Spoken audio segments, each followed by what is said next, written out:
Welcome back, everybody, to another episode of the Southern Outdoorsman Podcast. Today, we got a really fun one in store. I'm really excited about this episode. We're talking about our Arkansas hunt, where, as you can see, we had a little bit of luck. We had a lot of luck, except for Jacob. Jacob, how are you doing? Oh, doing great. You know, it takes a lot to be a master captain. You know, getting in and out of spots. We're gonna talk about this. Jacob almost killed me. Yeah. I got some great boating skills now. So. Yeah, absolutely. Something like that. Something like that. All right, we also got the big buck slayer, Anthony Tronicali here. Anthony, Hello. what's up, man? I'm good. How y'all? Good. Thomas. You know, I'm always living. I'm doing good. We got Big Red and Little Red. Let's go. Yeah, Thomas, when are you gonna grow your beard out, man? I try, but you know, with my occupation, I can't really grow it out like that. It starts looking like nubble. Nubble? Stubble? Either way, both bad. How many beers have you had? Let me get another sip before we start. All right, man. How do we want to kick this off? So we had this Arkansas hunt on the books for a while. We've talked about it quite a bit to the audience. Just preparation. I think we did an episode where we talked about expectations, didn't we? Yeah. A little bit of how we thought the week was going to go. Yeah, because I told you, I was like, man, I think there's a good chance we kill 5 or 6 bucks on this hunt. You know, with 4 of us going up there. You did say that. And I'll be down. I called the shots. Yeah. I just didn't think 3 of y'all would kill the 5 bucks. You would be left out. little foreshadowing, everybody. Okay. Oh gosh, man. Oh yeah. So part of this hunt that was kind of interesting is, Jacob, I did your tactic a little bit on this hunt where you just literally do not prepare for a hunting trip whatsoever. You just kind of show up and see what happens. So I did that. Like I looked at the map a little bit of where we were going before we went up there, just to like kind of get bearings. And then like 2 or 3 days before we left, I went and dropped like 10 pins on my favorite spots. And then when we got up there, we all looked at the maps together and we kind of had pins overlapping and we kind of came up with a game plan. But I think that actually served me really well because I didn't overthink anything. Well, but also we ran a bunch of trail cameras too. So that's also not really foreshadowing, but kind of stepping it back. We talked about back in October, me and Thomas ran up to Arkansas and dropped, I think it was like 13 cameras. Yeah. Unfortunately, was it just one cell camera that didn't work? I think it was 2. One of the Tacticams. It might have worked. There's no deer showed up on it. No. Well, at first we had 2 Tacticams out, 2 coverts, and 2 Bushnells. Mm-hmm. One of each of them didn't work right. Yeah. Isn't that right? Mm-hmm. I think the coverts worked okay. they worked the first spot we put. One covert worked without 2 batteries in it. It took like 8 batteries. Yeah. And we only had 6 batteries in it, and that sucker worked better than all of them. We used it in the hunt, because I didn't have enough batteries, and it ran fine with 6 batteries. Because we had to take 2 batteries out to put in our microphones for our on-person mics for filming. And I was like, I was impressed. You know, that was a pretty cool little feature. Like, you don't have to have them all, I guess, to make it work. I'm going to try mine like that. Yeah, we'll see if it works. Keep taking some money for real, man. Yeah, keep taking a battery out until it stops working. Like, okay, all right, the minimum 6 and 8. Oh my gosh, me and Tiffany went to Walmart and I was buying batteries for like 3 cameras. She's like, "What are you doing?" It was like $50 for batteries, man. Yeah. It's pretty bad. It was Anyways, like when we went up there in early season October. Yeah. We went to Walmart and it was like $100 and something worth of batteries and SD cards. Yeah, it was a lot. But we ran a lot of cameras, and one of the spots that we ran cameras is a spot, Andrew, that. oh my gosh, amateur hour. What was Anthony just saying about being a bunch of rookies? How many episodes have y'all done?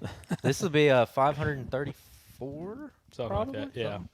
Something like that. Anyways, you gotta put your phone on Do Not Disturb. I even told everybody that but myself. So, but anyway, so when we ran cameras, we were kind of targeting different pinch points and stuff that we thought would be good, but also trying to target areas that we'd find scrapes on.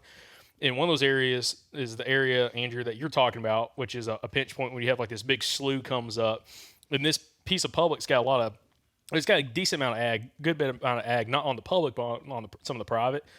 And that slough pinched down to some of that private land where it's like a 100-yard gap where like the deer, if they're running that side of the river, they had to get through that little gap. Yeah. And me and Thomas went in there, I think you found 1 scrape or maybe we found 2 scrapes in that spot that we put one of the cameras on. And we decided not to put a cell camera. Looking back at it, I kind of wish we would have. Yeah. Because we probably would have been even more jazzed up before we got there. But we had a bunch of Tasco trail cameras, little El Cheapos. And those things work great too. Dude, shout out to Tasco. They're cheap, but man, those video quality. It's pretty solid. But Anyways, but that spot, come to find out, when we actually went, because I get up a couple days early before we get to this trip after we talked about expectations, and went up there and pulled his cameras. We didn't check any of the SD cards until Andrew got up there. Yep. And by God, when we checked that one Tasco, that was...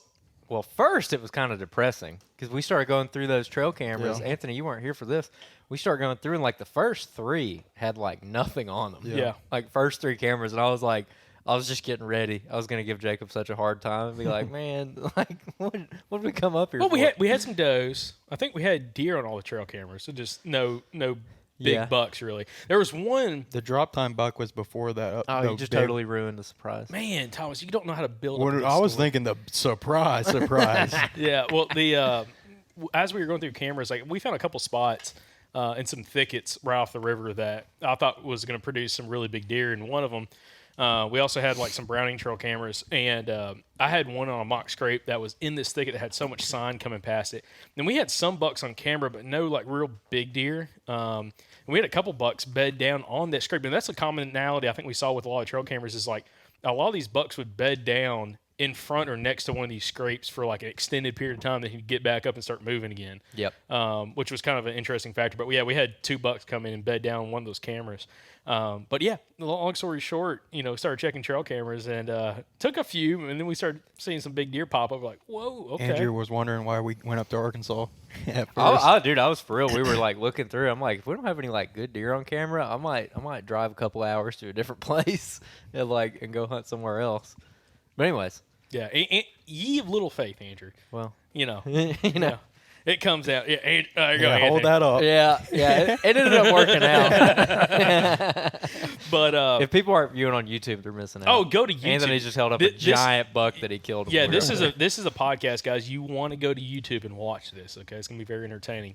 But yeah, we started checking trail cameras, and the very first big deer that we had on camera was that drop time deer, which I think he's a mainframe. He's a 10 point with a drop time. Yeah, mainframe 10 with a drop. and he only has one eye too. That sucker. Oh yeah, yep. Must have been one-eyed Willie. Yeah, must have been a fighter at some point, and got an eye knocked out. But dude, that deer's impressive.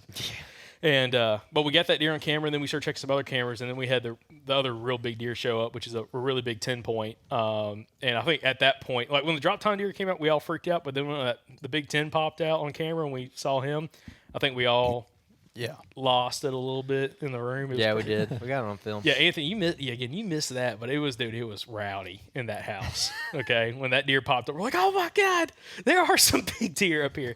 Which I've seen some big deer in the past, but I hadn't seen a deer like that up here on that hunt. So, but that was a really good build up to like what we were going to do, because that kind of changed our perspective of where we were going to hunt. Because I think going into day one, kind of getting into the hunt itself. Andrew, you wanted to go sit that gap, and I was going to go film you kind of in that tight pinch point on that river. Mm-hmm. Yeah, that area was like my favorite pin that I had dropped, and I knew that you guys, or I dropped the pin, and then we talked about it, and you're like, yeah, I have a camera right there, and I was really excited to see what was on that, because it's like your classic like Midwest rut funnel, is how I would describe it, where it's literally just giant open ag field, like a couple 100 acres, and then water. And it just pinches down so tight right there. And on either side, it opens up, and you've got some fields or whatever, some good cover along the way. So there's like reasons for them to go through that funnel. There's good stuff on both sides of it. And you said there was a scrape in there. Did you find that scrape, or was that a mock scrape? No, there was a scrape already on that tree, and then we made a mock scrape adjacent to it. But the funny thing is, they use the mock scrape more than they use the actual scrape. For I don't know why. I mean, we put doe estrus out in it and kicked it up pretty good. But I thought that was pretty interesting to kind of see. Yeah, that camera had quite a few deer on it, and I was just like, I think I said at the beginning of the trip, I'm like, if we just like have somebody in that funnel this whole week, someone's probably going to kill a good one right there. Just because that's one of those spots where I think it just takes time, because you're not really hunting where they are. They just happen to pass through there on their way to where they're going. It's not like they're bedding there or feeding there or anything. It's like strictly a travel corridor. So I was really excited about that. But Thomas, I'm interested in your thoughts, because you've hunted up here in the past before, and going in, what was your game plan? Yeah, just from over the past years, with like how me and Jacob hunted last year, we came in with kayaks, so having boats this year made it tremendously easier. Yeah. get into spots. I mean, we were going probably 4 to 5 miles in the boat. And we were when we were doing kayaks, we were waking up like at 2:30 in the morning. Yeah. To be on the water by 3:30. Yeah. To paddle for 45 minutes to an hour maybe, to get to some of these spots that then it's like a 10-minute boat ride. And, Yeah. Or actually, we couldn't even get to a lot of the spots that we hunted this time because we could only paddle so far in a certain time frame. So now we had the big boat. We could we had 2 boats. We could cover a lot more water and get to spots a lot quicker. So. Yeah. And leading into this hunt, I was so excited because of the boats, obviously. Going out there before we got there, run cameras and stuff. I mean, we were so familiar with that general area, maybe not some of the spots like you shot your couple bucks on, but just the pinch points and knowing the location just made it way easier. Yeah, and see, like Andrew, where you shot and again, kind of jump ahead, but where you had a lot of success, is an area I've wanted to get to, but because of the kayaks, I'm like, there's no way to get there. I mean, it would take you'd have to either like walk very long ways in like kind of treacherous way getting back in there, or you'd be paddling for 4 hours or something. Yeah. Especially going upriver trying to get to that spot. Yeah. So that again, it opened up so many more options, and I was so happy we put cameras in that spot just to kind of see, because the thing is, it wasn't like just bucks coming through, because we had quite a few. We had a couple good bucks use that area. But just the amount of does. And that was one thing you mentioned, Andrew, because there was one trail cam video where it was like There were 6 does in the frame. Yeah. I mean, there's a freaking ton of does, man. And it's like, well, we got our decoys, so the does are here. Those bucks should be cruising through at some point, and by God they did. So that was one thing about this trip, man. If you saw one doe, you saw 7. I mean, they were like, nope, not true. unless you're Jacob. Not true. When I started, no, not true. We'll talk about that later. So, Anthony, what about you? What were your thoughts going into this? Like, what was your preparation like? Because I know they talked to you, but I didn't really talk to you before we went up there. 0. Nice. 0 prep. I did look, because I knew they were just going to be my guides. So And by God, did Thomas come through? Thomas came through. Hit me up, guys. Hit me up. I'll put you all on. $800 day rates. Yeah, dude. I'll drop you off and everything. I'll walk you to the stand. Make you breakfast, lunch, and dinner. Yeah. But yeah, I mean, I wasn't familiar with any of it. Never, my first time in Arkansas, so I was relying on you guys. Also, first time saddle hunting. First time saddle hunting.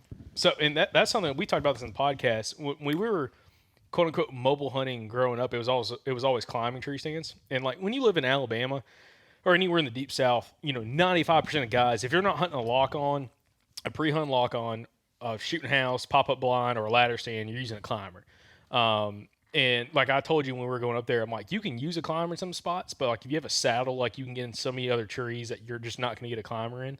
And so you went and bought a brand new set. Did you even you said you tried it before we got up there? Oh yeah. Okay, I was like making sure. I don't want you to kill yourself. I know you have experience climbing, but no. Yeah, I climbed at the house several times before. Yeah, and did trees that had limbs, so practice going up. I could go up over the limbs and all that sort of jazz.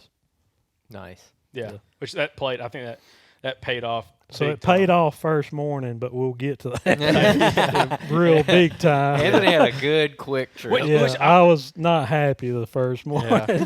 Oh, wait, it turned out good, but before you got there, because you came up on Sunday and hunted Monday morning, hunted Monday, Tuesday, Wednesday. Yeah. We got up there. So I got up there like on Wednesday to run, try to run some cameras. Andrew, y'all came up on Friday. Andrew and Thomas came up on Friday. Andrew, talk a little bit about day one from like your perspective, and then we'll get Thomas's. So I wanted to jump straight into that funnel, because I was like, I just want to go there and just kind of take it from there, see what we see, and kind of get an idea of what's going on. And man, I just got like Jacob's spot picking skills are like interesting, because he's like, hey, I got a tree that we can sit against. I already scouted it, and we can sit on the ground and shoot that scrape. And I mean, like when you're down in that river bottom, how it's like sandy and real uneven ground. I mean, he picked a spot in a literal hole. Like, you're literally in a hole. Oh, you were hidden. It's a foxhole. Listen now. You can't see the deer. But they can't see you. You can't And there's that little ridge right there too Dude, that you can't see over. Like, we were sitting in it. It's getting gray light. I'm like, dude, I don't think I can see anything. He's like, it's fine. It's fine. I was Just like, trust it. I was Trust like, it. no, I think we need to move for real. Like, Yeah. so we ended up having to move, and we just set up on the ground. There was like it wasn't a sparkleberry. I don't know what it was. Yeah. But there was some bush. It looked like a sparkleberry where it kind of came up and arched over, and we kind of tucked up underneath that thing. And we had a brush pile next to us, and it was like real close quarters. The scrape was like 18 yards or something, and we saw 15 deer, or we saw 13 sitting there that morning. Yeah. And a lot of them came to that scrape. We saw a group of 6 does up on the levee. So, like, this spot sets up where you have the river, and then it's not really flat. There's like little ridges, and by ridges I mean like anywhere from 2 to like 10-foot elevation swings. And 10 foot would probably be exaggerated a little bit, but it's funny because we were talking No, about. yeah, it's probably like 6 foot. Maybe, yeah. And it's like I was telling him, like, oh yeah, that scrapes on that ridge, and he's like, what ridge? I'm like, that little high, The bump. the little bump, that's a ridge. And because like, you listen to like guys like Richard Fott that's been on the podcast a bunch, Yeah. talking about like hunting, these Arkansas river bottoms. And he's like, these ridges are like 3-4 feet in elevation, like they're not high. And that's exactly what it was. And it was just funny because we were sitting there like, where's the ridge? I'm like, the ridge is right there. Like, where? I'm like, that little tiny little high spot's the ridge. And he's like, oh, okay, cool. Yeah, dude. We weren't there long, and a doe came off the levee and Scared the hell out of us because she came in there quick. Oh yeah, she came running down the hill. I'm like, here it is, boys, first day. Yeah. Come on. And no, she was alone. And then we had 2 more come just running through, and I don't know what they were running from, but it wasn't a buck apparently. We ended up seeing 3 coyotes that got to 10 yards. It was a really good sit, just because not only the number of deer we saw, but how many really close encounters we had. I was on the phone with you, Thomas, and I was like, hey, I gotta go. I got a freaking deer walking up, and this deer's walking like right to us. He gets to 10 yards and Little just skirts spike. right by us. Yeah, got him on film, and where a lot of them were coming from, we decided there's an island right there, and there's a little bitty like strip of land that connected the mainland to this island. And so we wanted to go check that out. So we got up and walked down there and scouted that area. And on the way, saw 2 more deer. So that brought the total up to 15 deer that morning, which is great. That's like my best sit I will have in Alabama. I might see that many, maybe, if it's like a really good sit. So day one, I was like, oh, yeah. And just the amount of does we were seeing. Just that time of year when it's in the rut and you're seeing that many does in that short amount of time, it is only a matter of time before something comes together. And like in my experience, like when I'm on a rut hunt and I see like 4 or 5 does and I'm seeing does consistently all morning, I'm like, oh yeah, it's gonna happen. Like you just get that feeling.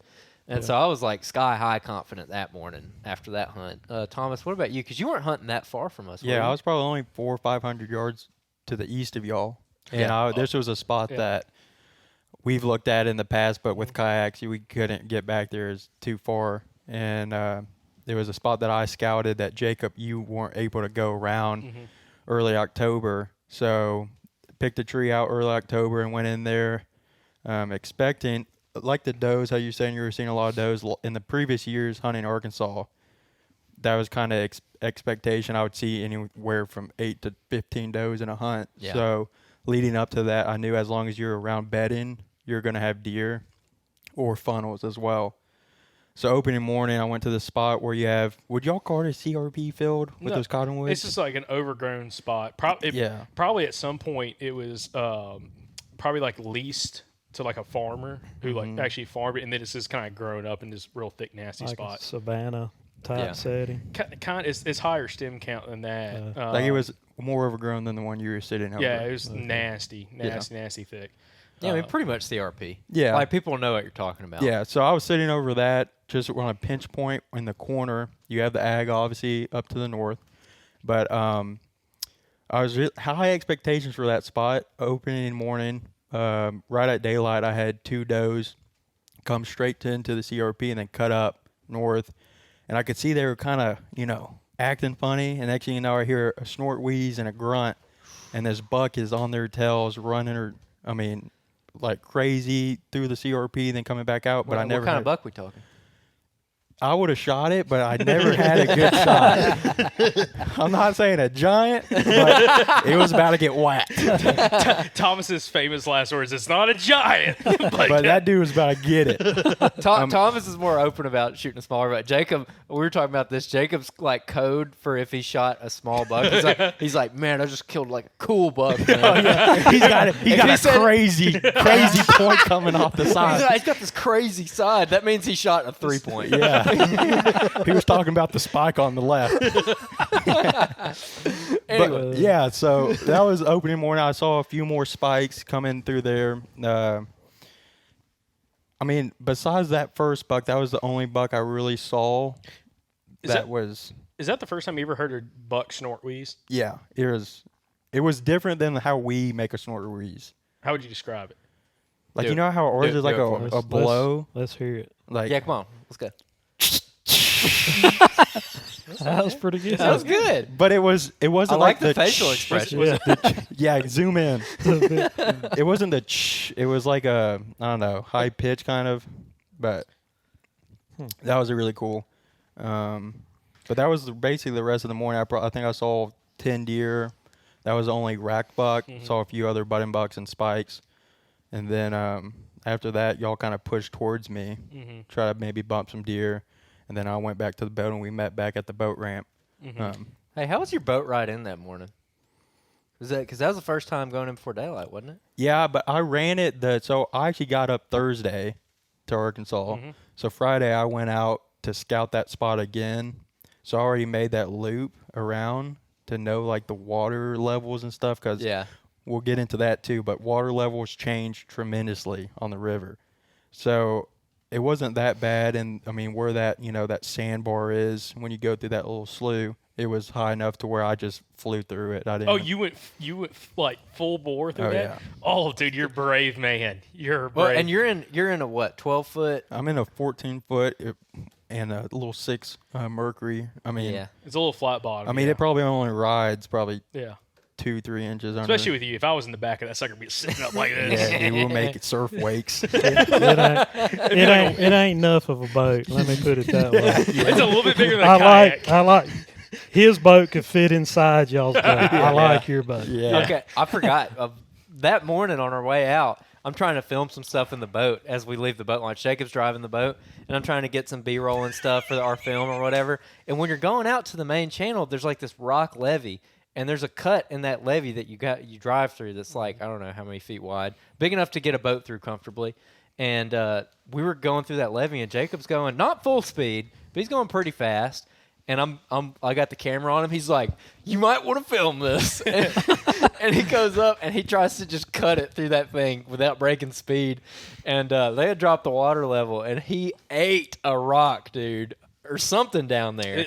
We're probably doing 12, maybe 15 miles an hour. And dude, I'm telling you, we came to a stop. We came to a stop, dude. Yeah. Right after we drove past some guys who were in that channel too, and they're probably like, "These idiots." Yeah, they're It was so like just freaking that. It was so loud. Y'all saw they saw the navigation lights just hit a wall. Yeah. Oh my gosh, dude! And as soon as that happened, I'm like, we just ripped the lower unit off.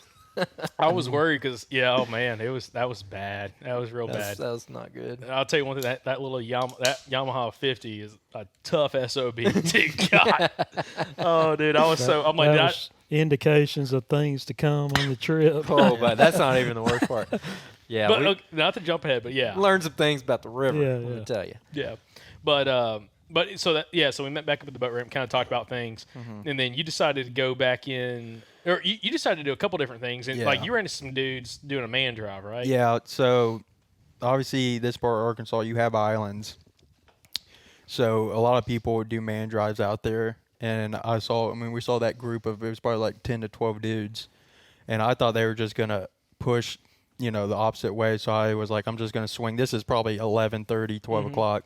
So I was gonna swing around this big island and set up to see if they were gonna push deer. But by the time I pulled my boat up and was about to start walking in, they drove a boat around and told me, "Hey, we'll just let you know we're doing a man drive through here." And I called y'all, and I was like, "Should I go in here? Like I've never been part of a man drive, but I really don't know if I really want to be part of that because of people, I've heard so many accidents like that. But anyways, so y'all said, yeah, dude, that'd be awesome. You'll probably see so many deer.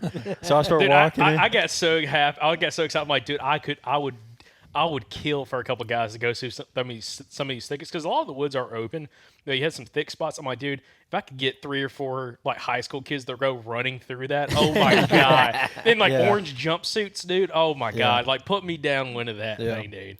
Like, anyways, but I walked in there. I saw 2 does. I mean, you could tell they had already been being pushed because they looked at me and they were like, "Which way do I go?"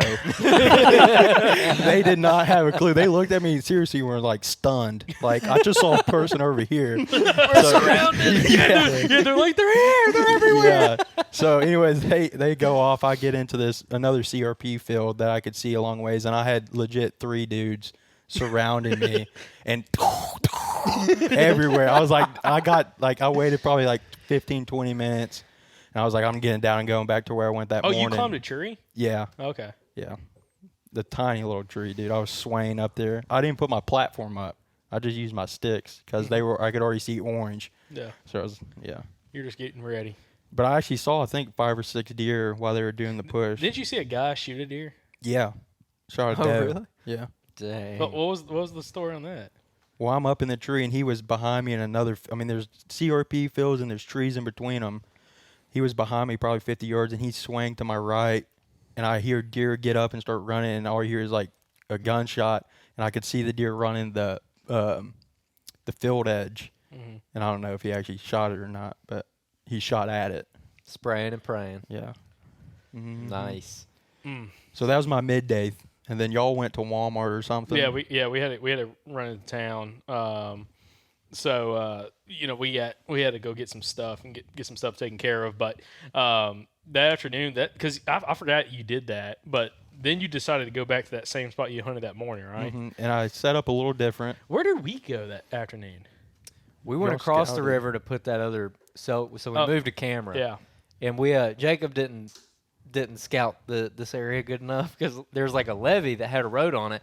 He's like, yeah, this road's closed. Like it's a super long walk back in there. I forgot what road it was, but it's a road actually a long time ago. I've hunted off that before. So we went in there and we're walking around. We're starting to find some decent stuff. Like there's some droppings, there's some fresh rubs, and found that it started getting really thick going into these fields.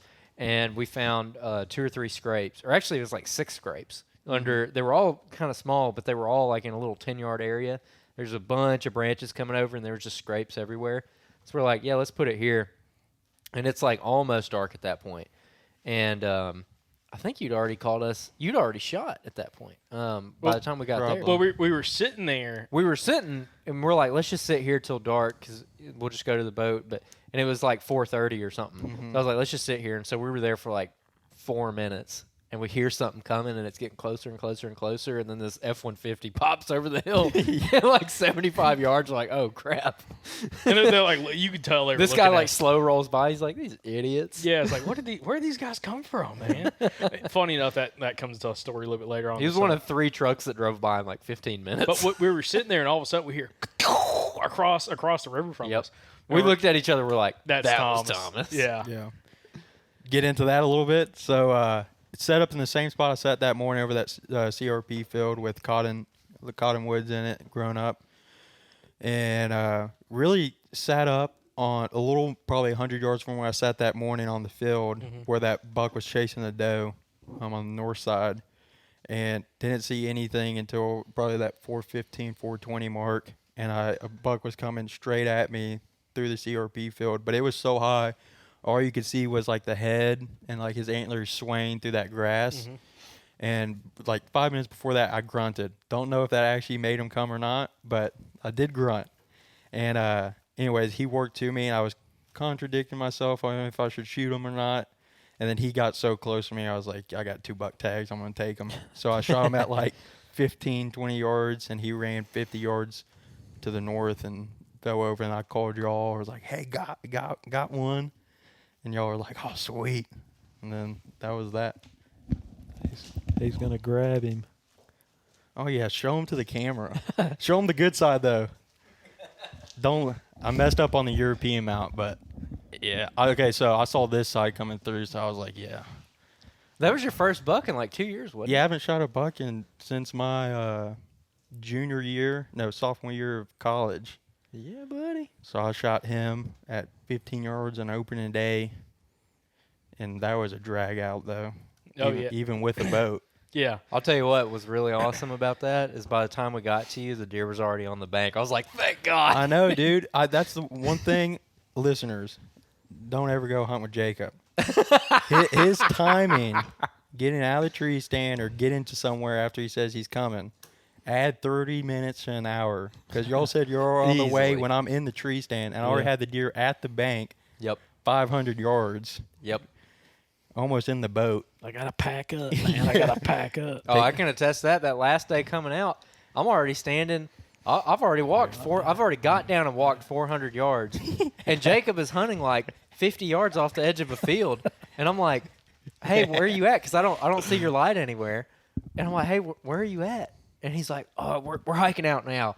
He probably wasn't even out of the tree yet. I'm like, "What are you doing? Why does it take so long?" 5 minutes to turn on his light. Well, I'll tell you what Jacob does. He screws himself over because he sits until like 10 minutes after legal light for no reason because he's trying to be quiet and sneak out, and then he just blows out everything because he's got to walk right through the deer. Dude, at the end of legal light, because especially on those clear nights, especially when you're hunting on those fields, when you hit the end of legal, you could still shoot a deer. 100% you could actually still shoot a deer. But if you shoot one and the game warden's nearby, they're gonna have a word with you. But man, if legal light ends at like 5:27, at 5:27, I'm zipping my gun down, I'm getting out of the tree, and I'm getting out of there. Because if you wait, you're gonna have deer come in around you. Yep. It happens to you every time, dude. Every time. You gotta be faster. Anyways. So yeah, Thomas, you shot that deer.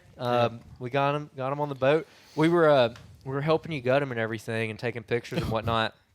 And by now it's good and dark, and I'm standing there. Hold on a second. You jumped and we turn around, and our boat is just floating off into the slough. into the ether, into the darkness. Yeah, so we pulled up. Of course, I was driving, master captain here, and I was so excited just to like see the deer and everything and all that kind of stuff that we both me and Andrew, because I was running camera, just jumped out of the boat, and I didn't even think about tying the boat up. Didn't even cross my mind. And we're over there filming again, gutting the deer, and we turn around, that boat's 30 yards off the shore, off the bank, just floating out there. Like, oh crap! Thank God we got another boat. But yeah, you'd have been swimming. Yeah, that footage. Speak about that. That guy that I was telling you about, kind of jumping ahead, but duck hunter I ran into. Yep. He said that happened to him on the main river and he's like, nobody, all of his buddies were like 2 hours away. He couldn't get a hold of game warden, and he had to swim out into the main river to go get it. Yeah, almost happened to me. Yeah. Not main river, but Yeah. A bigger slough. yeah.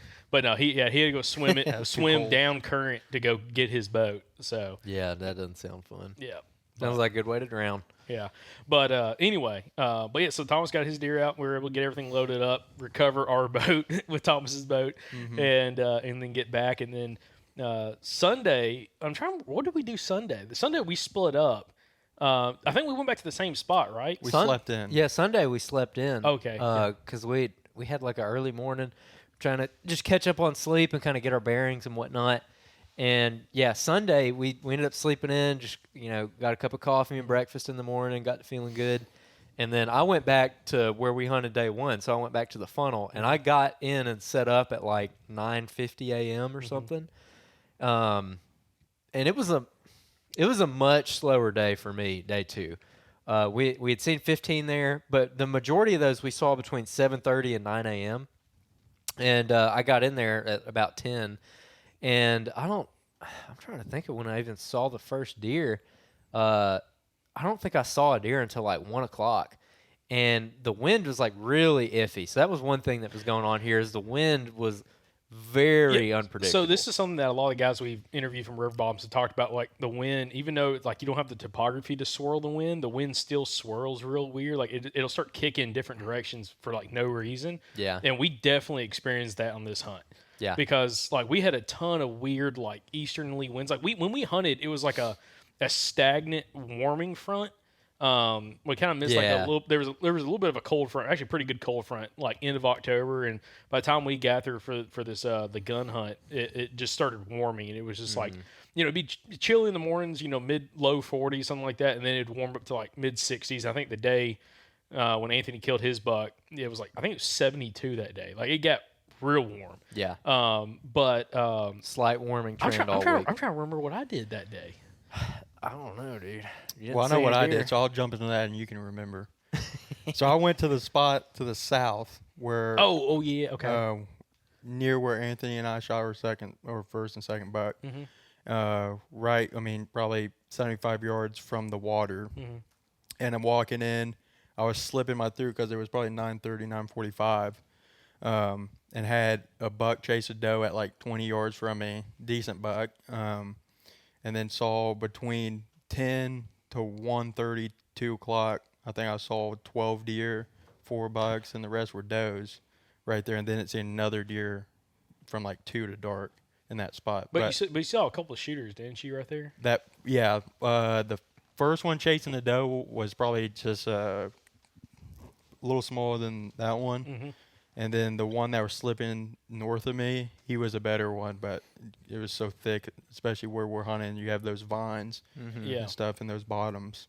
Well, okay, that's when I was hunting north of I was kind of hunting side to Andrew, farther up that slough, and that's Near when those red oaks. yeah, because there was like a little red oak ridge kind of running through right there, and yeah, because I sat up on the ground, I took that little Newcomb blind in, that little A-frame little blind, sat up in the ground right there, and when I walked in, because we had seen because that's when I saw, that was the one day I actually saw a lot of deer, because I think I saw like 15, 16 that day, because as I was walking in, I'm like slipping up to those red oaks, and right down the little low spot between the red oaks and the water, I like look down, and this kind of goes back, of all the deer we saw, I think I only heard a deer before I saw it like 2 or 3 times. Okay. Yeah, they were very, very quiet. Yeah, which is kind of strange because you think about they're walking through all these leaves and stuff, and it's like crazy how quiet these deer were moving.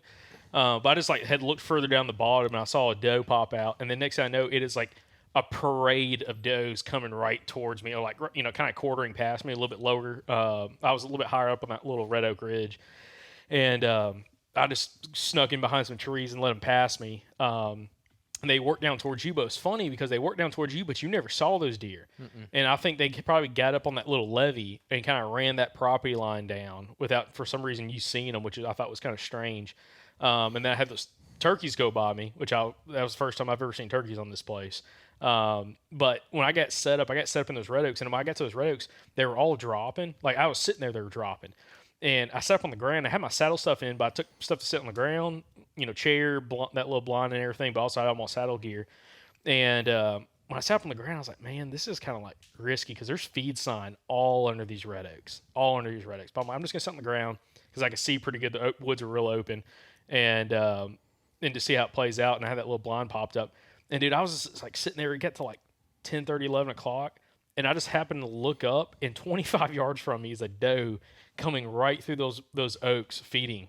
And I'm like, oh, this is about to get really interesting. Because I was like kind of tucked in behind like some smaller trees that were kind of like all around me, but still not like, you're not brushed in or anything like that. And dude, it was 2 does. They came up and fed within 10 yards of me. I filmed them on my phone.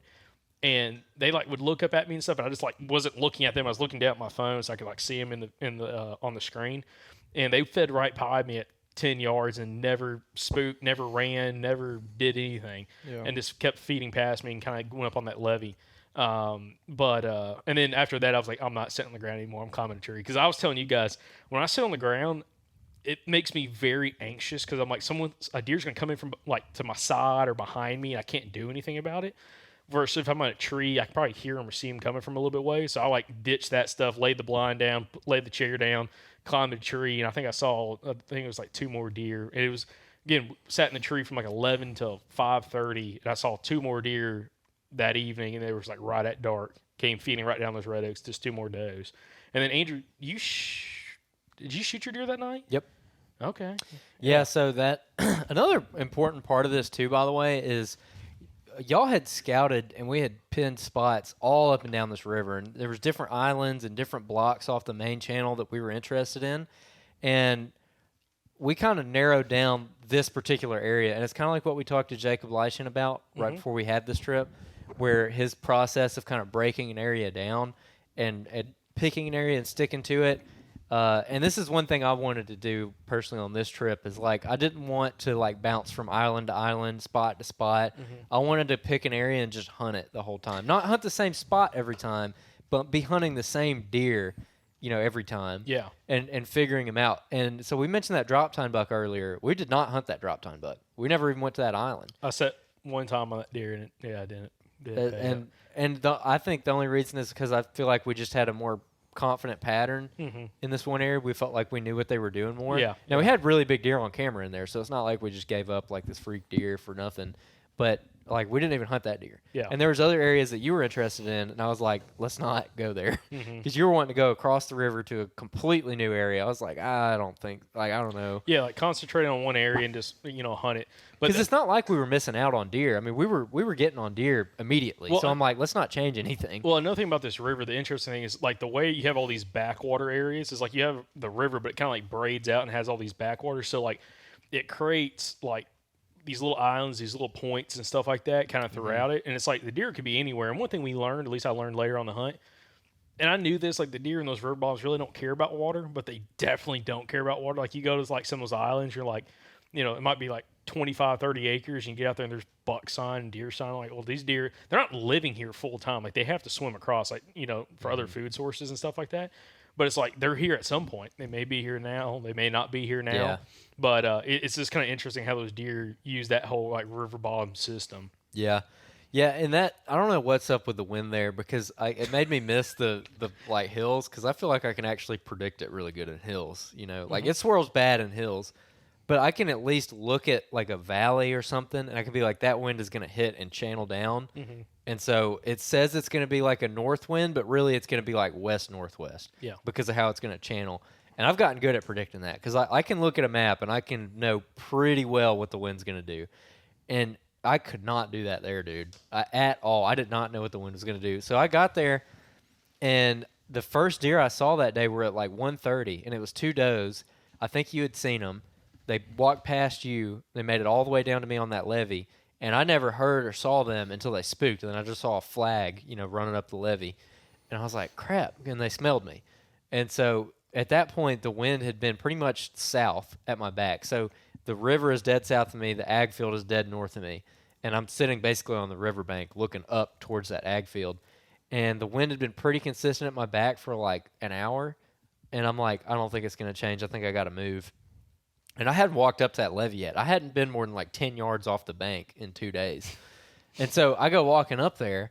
This is another thing about Jacob picking spots. I got up on that levee. I'm like, oh my gosh, dude, we should have been up here the whole time. You can see from the edge of the ag field all the way down to the water. You can cover every inch of that place just sitting on the ground. It's even better if you get in a tree, but I didn't bring my saddle.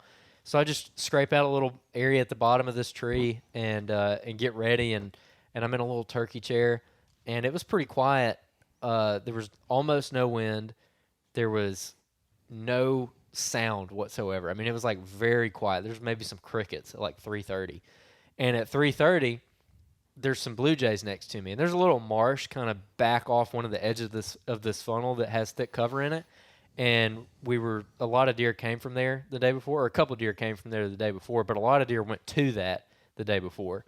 And so I was kind of like looking down in that area a good bit, and about 3:30, there's some blue jays next to me, and they just start losing it. They start squawking, going crazy, and these blue jays are like 20 yards off my right shoulder, and I'm like looking at them. I can see them up in the trees, and they're like, meh, meh. And I can see that they're like looking down in this one area, and so I'm like leaning around, kind of looking off through the woods, and then I just see like antlers go between two trees, and I'm like, shooter, immediately. Immediately I knew because I saw it had good mass. And I went ahead and got the camera on it. I got the gun up, and I mean, this sucker is walking straight to me. And I got him in the scope, and I'm like, yep, shooter, for sure. Like, no doubt shooter. Just like a chocolate rack, just nice 8-point. And he makes his way straight to me, and going back to the original setup, the ground setup, there's like a big swag down there, and that's the part that's like 6 feet deeper than everything else.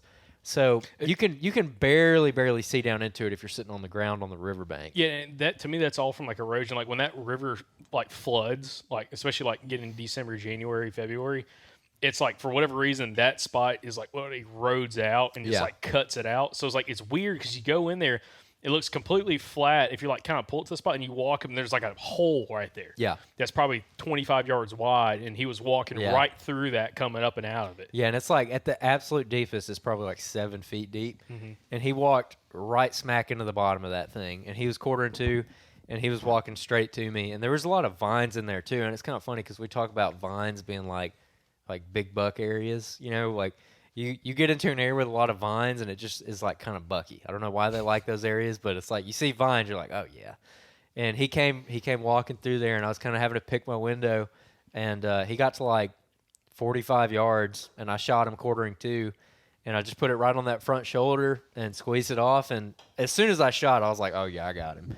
And he runs up the hill, runs up on top of the levee with me, and stops broadside at 30 yards to my right.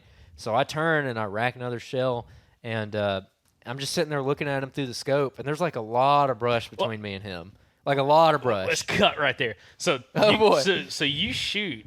Thomas calls me like instantly or something like that. I think you called me, and we were on the phone, and and you were like, dude, Andrew just shoot. I'm like, it sounds like it. I mean, it's right this 300 or 400 yards from me, like down the slough.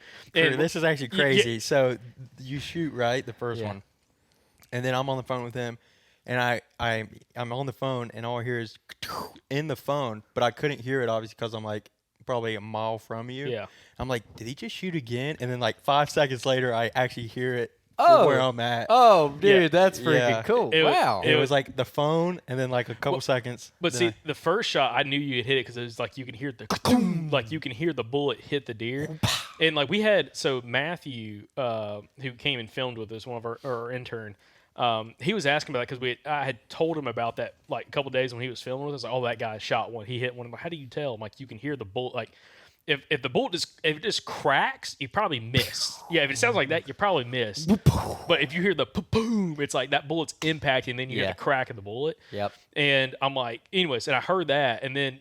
But it sounded like you were kind of shooting, like kind of down at elevation. It like sounded weird because I thought you were still down the bottom. And then all of a sudden, when you shot again, I'm like, oh, he spun 180 degrees and shot in a different direction. And this is what's going through my mind, okay? So I hear that second shot, and I'm like, oh, God, he shot again. I'm like, so what's going through my mind is like the Big Ten came by. He shoots and miss. Andrew's running after the deer. And then he's like, the buck stops. He shoots again. I'm like, I'm waiting for a third shot. Because I'm thinking Andrew's like chasing the deer through the woods. Because I just imagine the Big Ten point. He missed the first shot. I would do. Yeah. And he's, anyways, but like, that's exactly what I thought. I'm like, crap, I hope he hit. I mean, I heard the shot, but I'm like, maybe he didn't make a good first shot. You know, he tried to do a follow up shot. And the second shot, I couldn't, you were so close to the deer, like you couldn't hear like it was just like you just heard the gun go off. But I was like, he really was not that much closer than he was. It's weird it sounded so different because the first shot he was about 45 yards, quarter two. The second shot I only moved probably 45 degrees over, and he was like 30 yards for the second shot. But like, so what happened is he was just standing there at 30 yards, and there was a lot of vines and stuff, not big vines, but just like little bitty greenbrier vines right between me and him. And I could just barely see him through there. Like I was kind of moving the scope around, and I could see his face and see his antlers through there. And like he didn't know what happened. And he was sitting there kind of hunched up. And I kind of watched him for a second, and I was like, like I was really confident with the shot. Like I could tell his front shoulder was broken immediately. I'm like, I mean, I hit him where I was aiming, but I was like, if he's standing, I'm going to shoot him again. Yeah. Just because you never know. And so I shot him. I shot through all that crap, and he just dropped. And I ran over there like. Well, and see, that's what worried me because there was a significant delay between first and second shot because me and Thomas had been talking for like 10, 20 seconds. Well, it's all on film, so I want to go back and see how long it was between because that was the thing. I was just waiting for him to fall over right there, and he like hadn't fallen over yet. So I was like, okay, I'm gonna shoot him again, like because I'm gonna hate myself if he walks off and we got like a terrible track job. And to kind of skip ahead, when we cut him up and everything, that first shot. I mean, he had a freaking giant hole in his heart. I mean, I smoked him with the first shot. I don't even know how he's still standing. But yeah, anyways. So got my 8 point. Well, and another thing that's kind of funny, when you got back to the boat and everything, we were like looking at. I asked you about his tarsal glands. He's like, they're not even barely stained. I looked at him. I'm like, that deer must not care about females. You know, Killed a gay buck. yeah, that deer right there. He's like, he ain't participating in the rut, man. Yeah, I mean, he didn't even smell. No. really. Because Thomas's that buck's buck- that oh my first gosh. one, he smelled like crap, dude. As soon as we turned into the slough, we were like, "Woo!" Yeah. Oh man. Now, kind of getting so Anthony got there. You got there that evening. You went and scouted a spot, found a scrape and stuff, but like they didn't have a boat, so you had to just kind of walk in some spots. But going into that first evening, of course, you saw Andrew's buck. But like, what was going through your head about preparing for like that first hunt? Well, I get there and I hear I do go scout, and I think you may have told me you shot one. Yeah, I didn't know you. I don't believe I knew you shot. So I just go look. I say, Jacob, hey, you want me to go check out a spot? So I go and the boat access thing never crossed my mind until I laid my head down to sleep that night. So I really had no idea what to expect. But so we get back. You were stressed. Get back to the house. Everybody, look at your deer and everything, and I start hearing boat stories. Jacob hit a rock. Oh no, because that was right when I almost got to the threw boat Andrew ramp. out, and I'm like, oh, okay. So the boat thing kind of hit me, So, needless to say, I know these guys. I've hunted with them. I worked with them. Not the most prepared people on the planet. So I hear all these stories, and then I lay my head down. And I did not sleep a wink that night. Because I know Thomas. I'm going to be riding with Thomas. I looked at his little bitty boat. 14-foot, max and 650 pounds. And it never dawned on me to ask anybody, y'all have life jackets. So that night, that's all I could think about. So I didn't sleep at all. Plus, I had this one under me. Yeah, we had bunk Snoring and talking in the sleep all night. So he was shooting at deer and all kind of making deer stop at night. Hey! All of a sudden, So, I just sat there. I was like, oh, my God, this is going to be a long few days. First thing you said to me when you woke up. First thing when I saw it, man, we got life jackets. I honestly looked at you confused. I was like, yeah. He's like, I did not sleep because second. I'd already planned. I had, Crocs to walk around the house. So I'd already told myself I'm wearing the Crocs in the boat. Oh, yeah. Just in case I get thrown out. I don't have my rubber boots on. You don't have your anchors that are going on. to be my anchors. When they fill up water and I sink to the bottom, I'm gonna have Crocs. I can kick at least. So So once I knew we had life jackets, I was good then. Was this before or after Jacob almost killed us? I hear all those stories. Okay. Yeah, when I get there, was that the first night? Yeah, When we first morning. No, it was at night. Was it the first night when we were coming out? Saturday night. It might have Saturday been night. with the marker buoy. Maybe.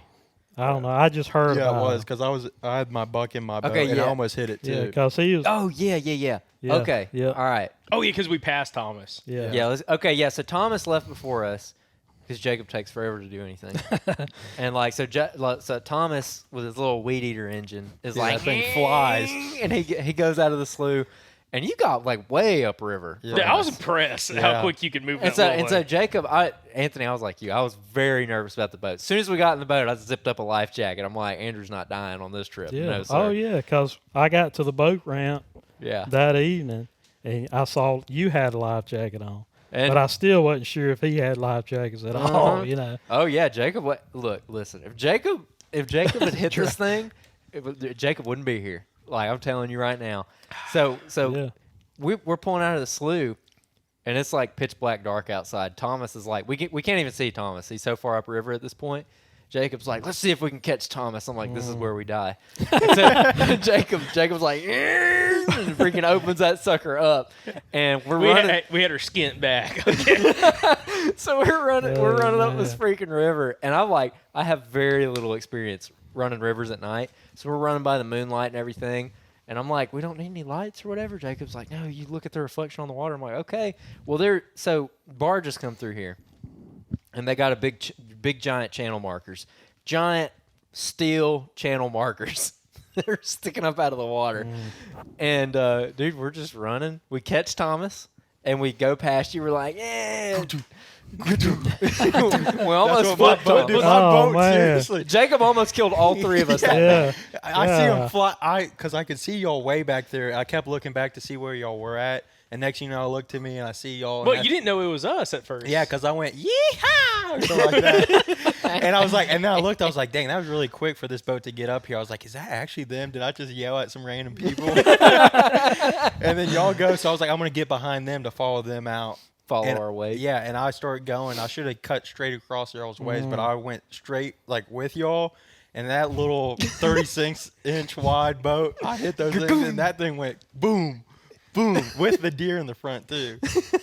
Anyways, on to the marker. So we're running, and it's a clear night, and man, there's no moon, but the stars are just like wild. So I'm like looking up at the stars and everything, and I look down, and I'm talking about we're wide open, and 30 yards off the nose of the boat is a giant steel marker buoy, and I'm like, watch out, dude. I scream at the top of my lungs, and Jacob, to his credit, did not overcorrect. You know, he started to go left, and then he like jerked it to the right and kind of jerked over, and we missed it by like 5 yards or so. And then he slowed down, and it was like kind of silent for a minute. And then when we got back close to the boat ramp and he cut the engine off, he's like, "I'm so sorry." Dude, I was scared. Okay, like I'm telling you, dude.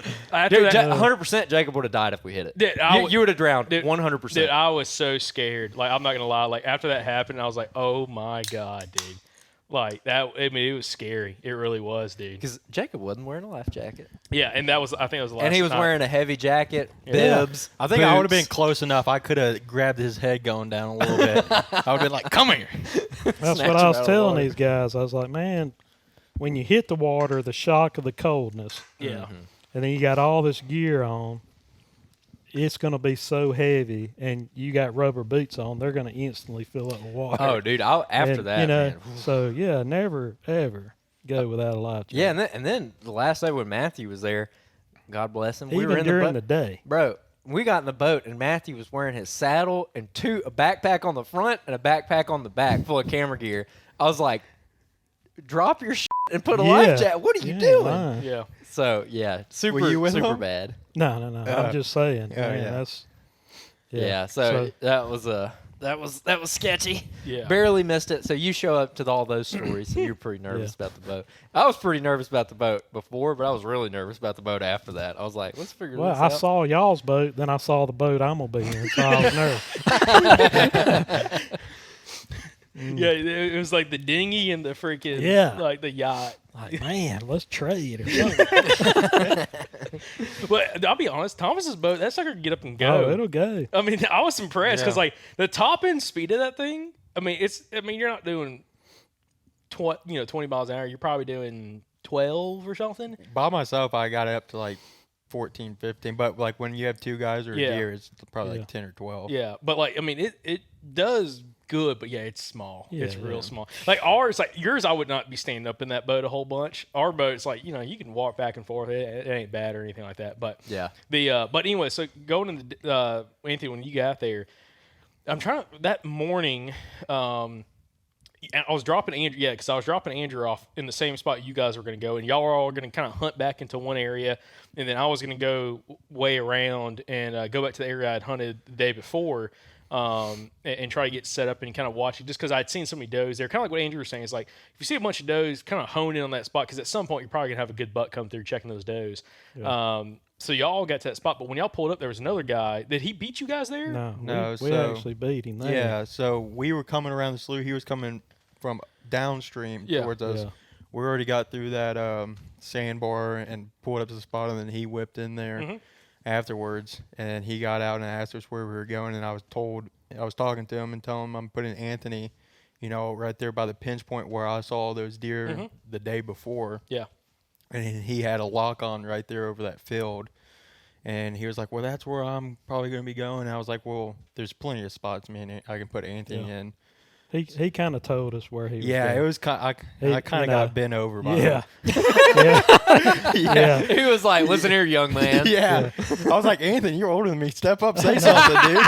I was like, I mean, I know how it is public, Yeah. and we did beat him there. And but it was all good. 'Cause Yeah. But y'all- I mean, it y'all all knew worked it. out, dude. Yeah, oh yeah. He It seemed worked like out. I'm glad. he seemed like one of those guys. Like he had his little ladder stand, and well, he didn't have like a backup. He's like, "Hey, that's where I'm going." So Yeah, that, yeah. So that goes back to like these woods. So you can get climbers in some of these woods, but some of them you can't. And one thing that me and Thomas has noticed the last 2 years being up there is a lot of guys use ladder stands or pre-hung lock-ons or maybe a ground blind or two. But like they all have, most of these dudes have like a predetermined spot, and maybe it's that they saw a big deer there, 5 years ago. They killed a big deer there one time, and they just keep hunting that same spot. And because of that, it's like you have all this predetermined where guys are going to be at. And I told Thomas when I went in there and scouted that spot, because I saw the guy's got a ladder stand there. It's not a lock on, it's a little ladder stand. Yeah. But you could tell that dude had been hunting the crap out of that spot earlier in the season. When we got there in the muzzleloader season, there was thermocell wrappers like for the little the little pads underneath the stand and stuff. I'm like, this dude's hunting this stand a good bit. Yeah.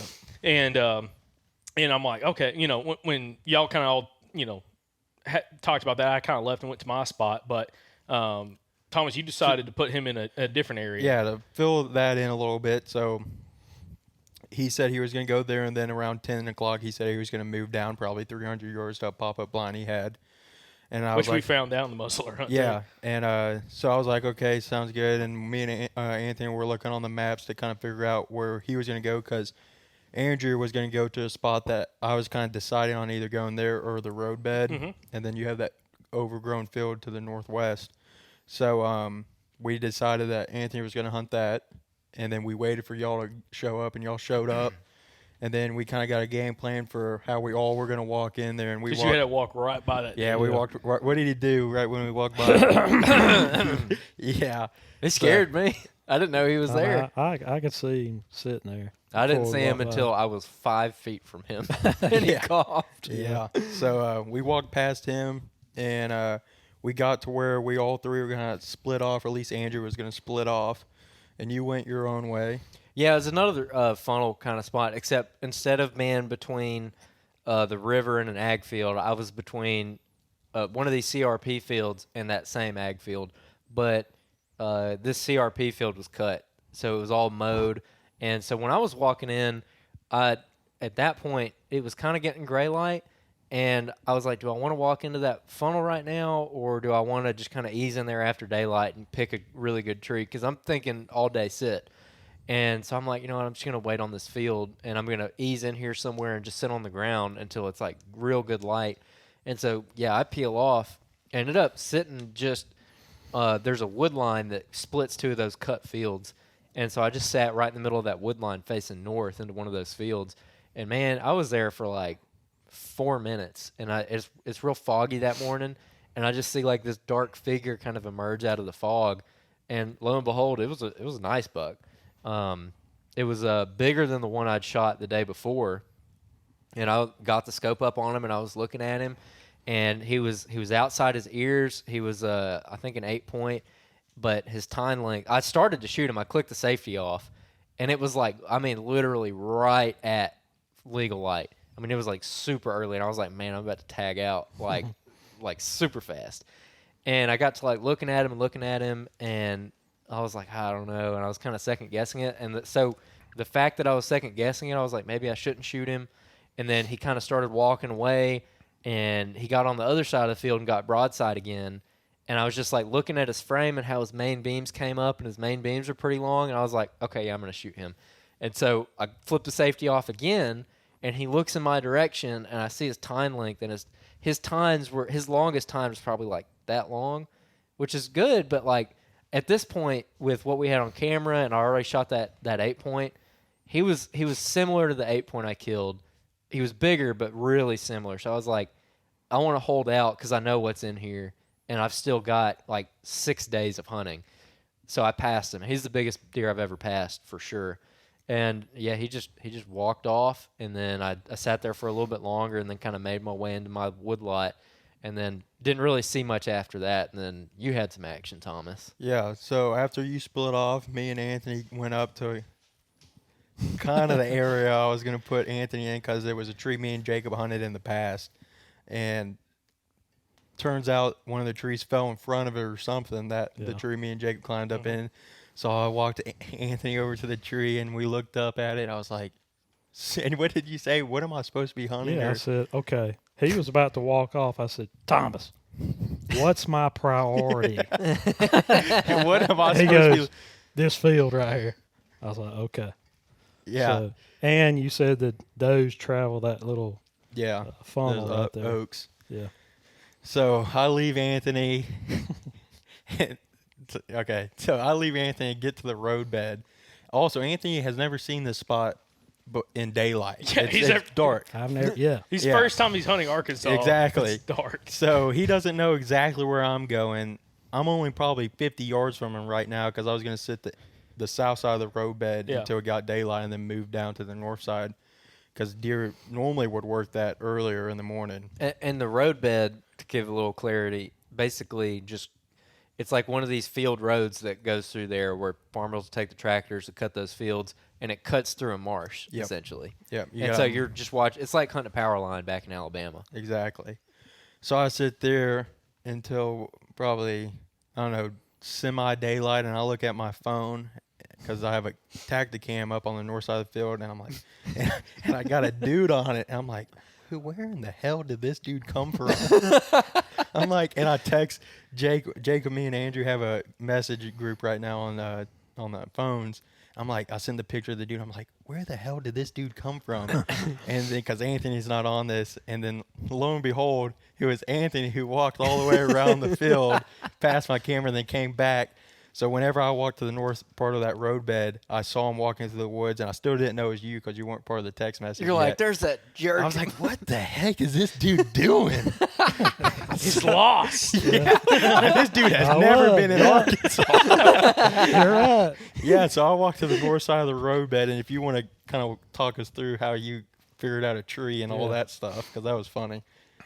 Yeah, so he leaves me, and I mean, this tree that you told me to climb was, not very big, and it was really leafed out. So I was like, I mean, even in the dark, I was like, I'm not going to be able to see anything in that.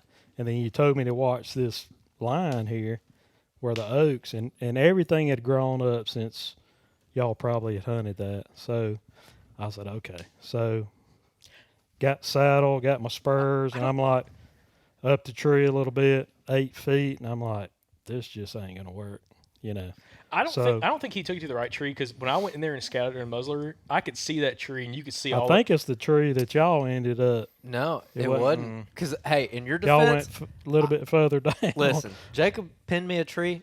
Again, Jacob picking spots, man.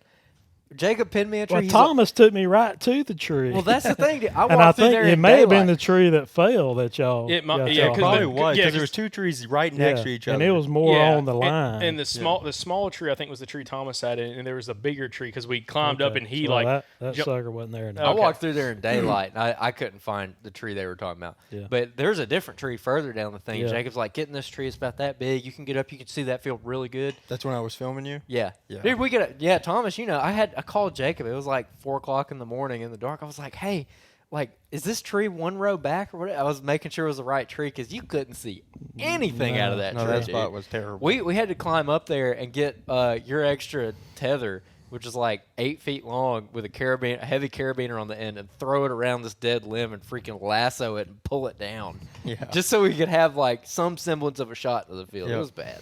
It was real bad. Yeah. So anyway, so I go back down, pack all my stuff back up, and I start heading down this line. It's gonna be which on the western line, I guess. And so I'm looking. I'm like, I got to find a tree. So every cottonwood I'd come to was either leaning or 3 men couldn't wrap around it, And then I was focused on the CRP field.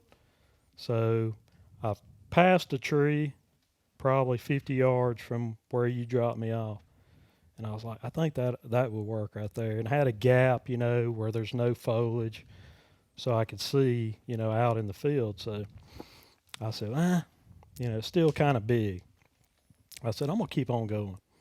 So I went to, which ended up being a pocket that y'all had put the camera. Mm-hmm. And I'm walking, and, walking and walking. And I actually step out in the field just to make it a little quieter. And,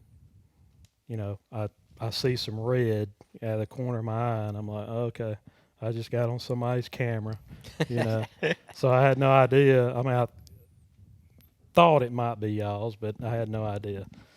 So I walk on a little bit, and then I catch some movement on the ground. I'm like, what is that? So big old skunk is going across this tree that had fallen on the ground on the log, and I was like, okay.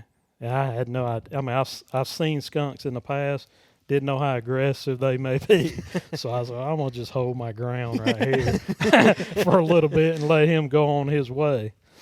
So 5 minutes go by, and he jumps off the log.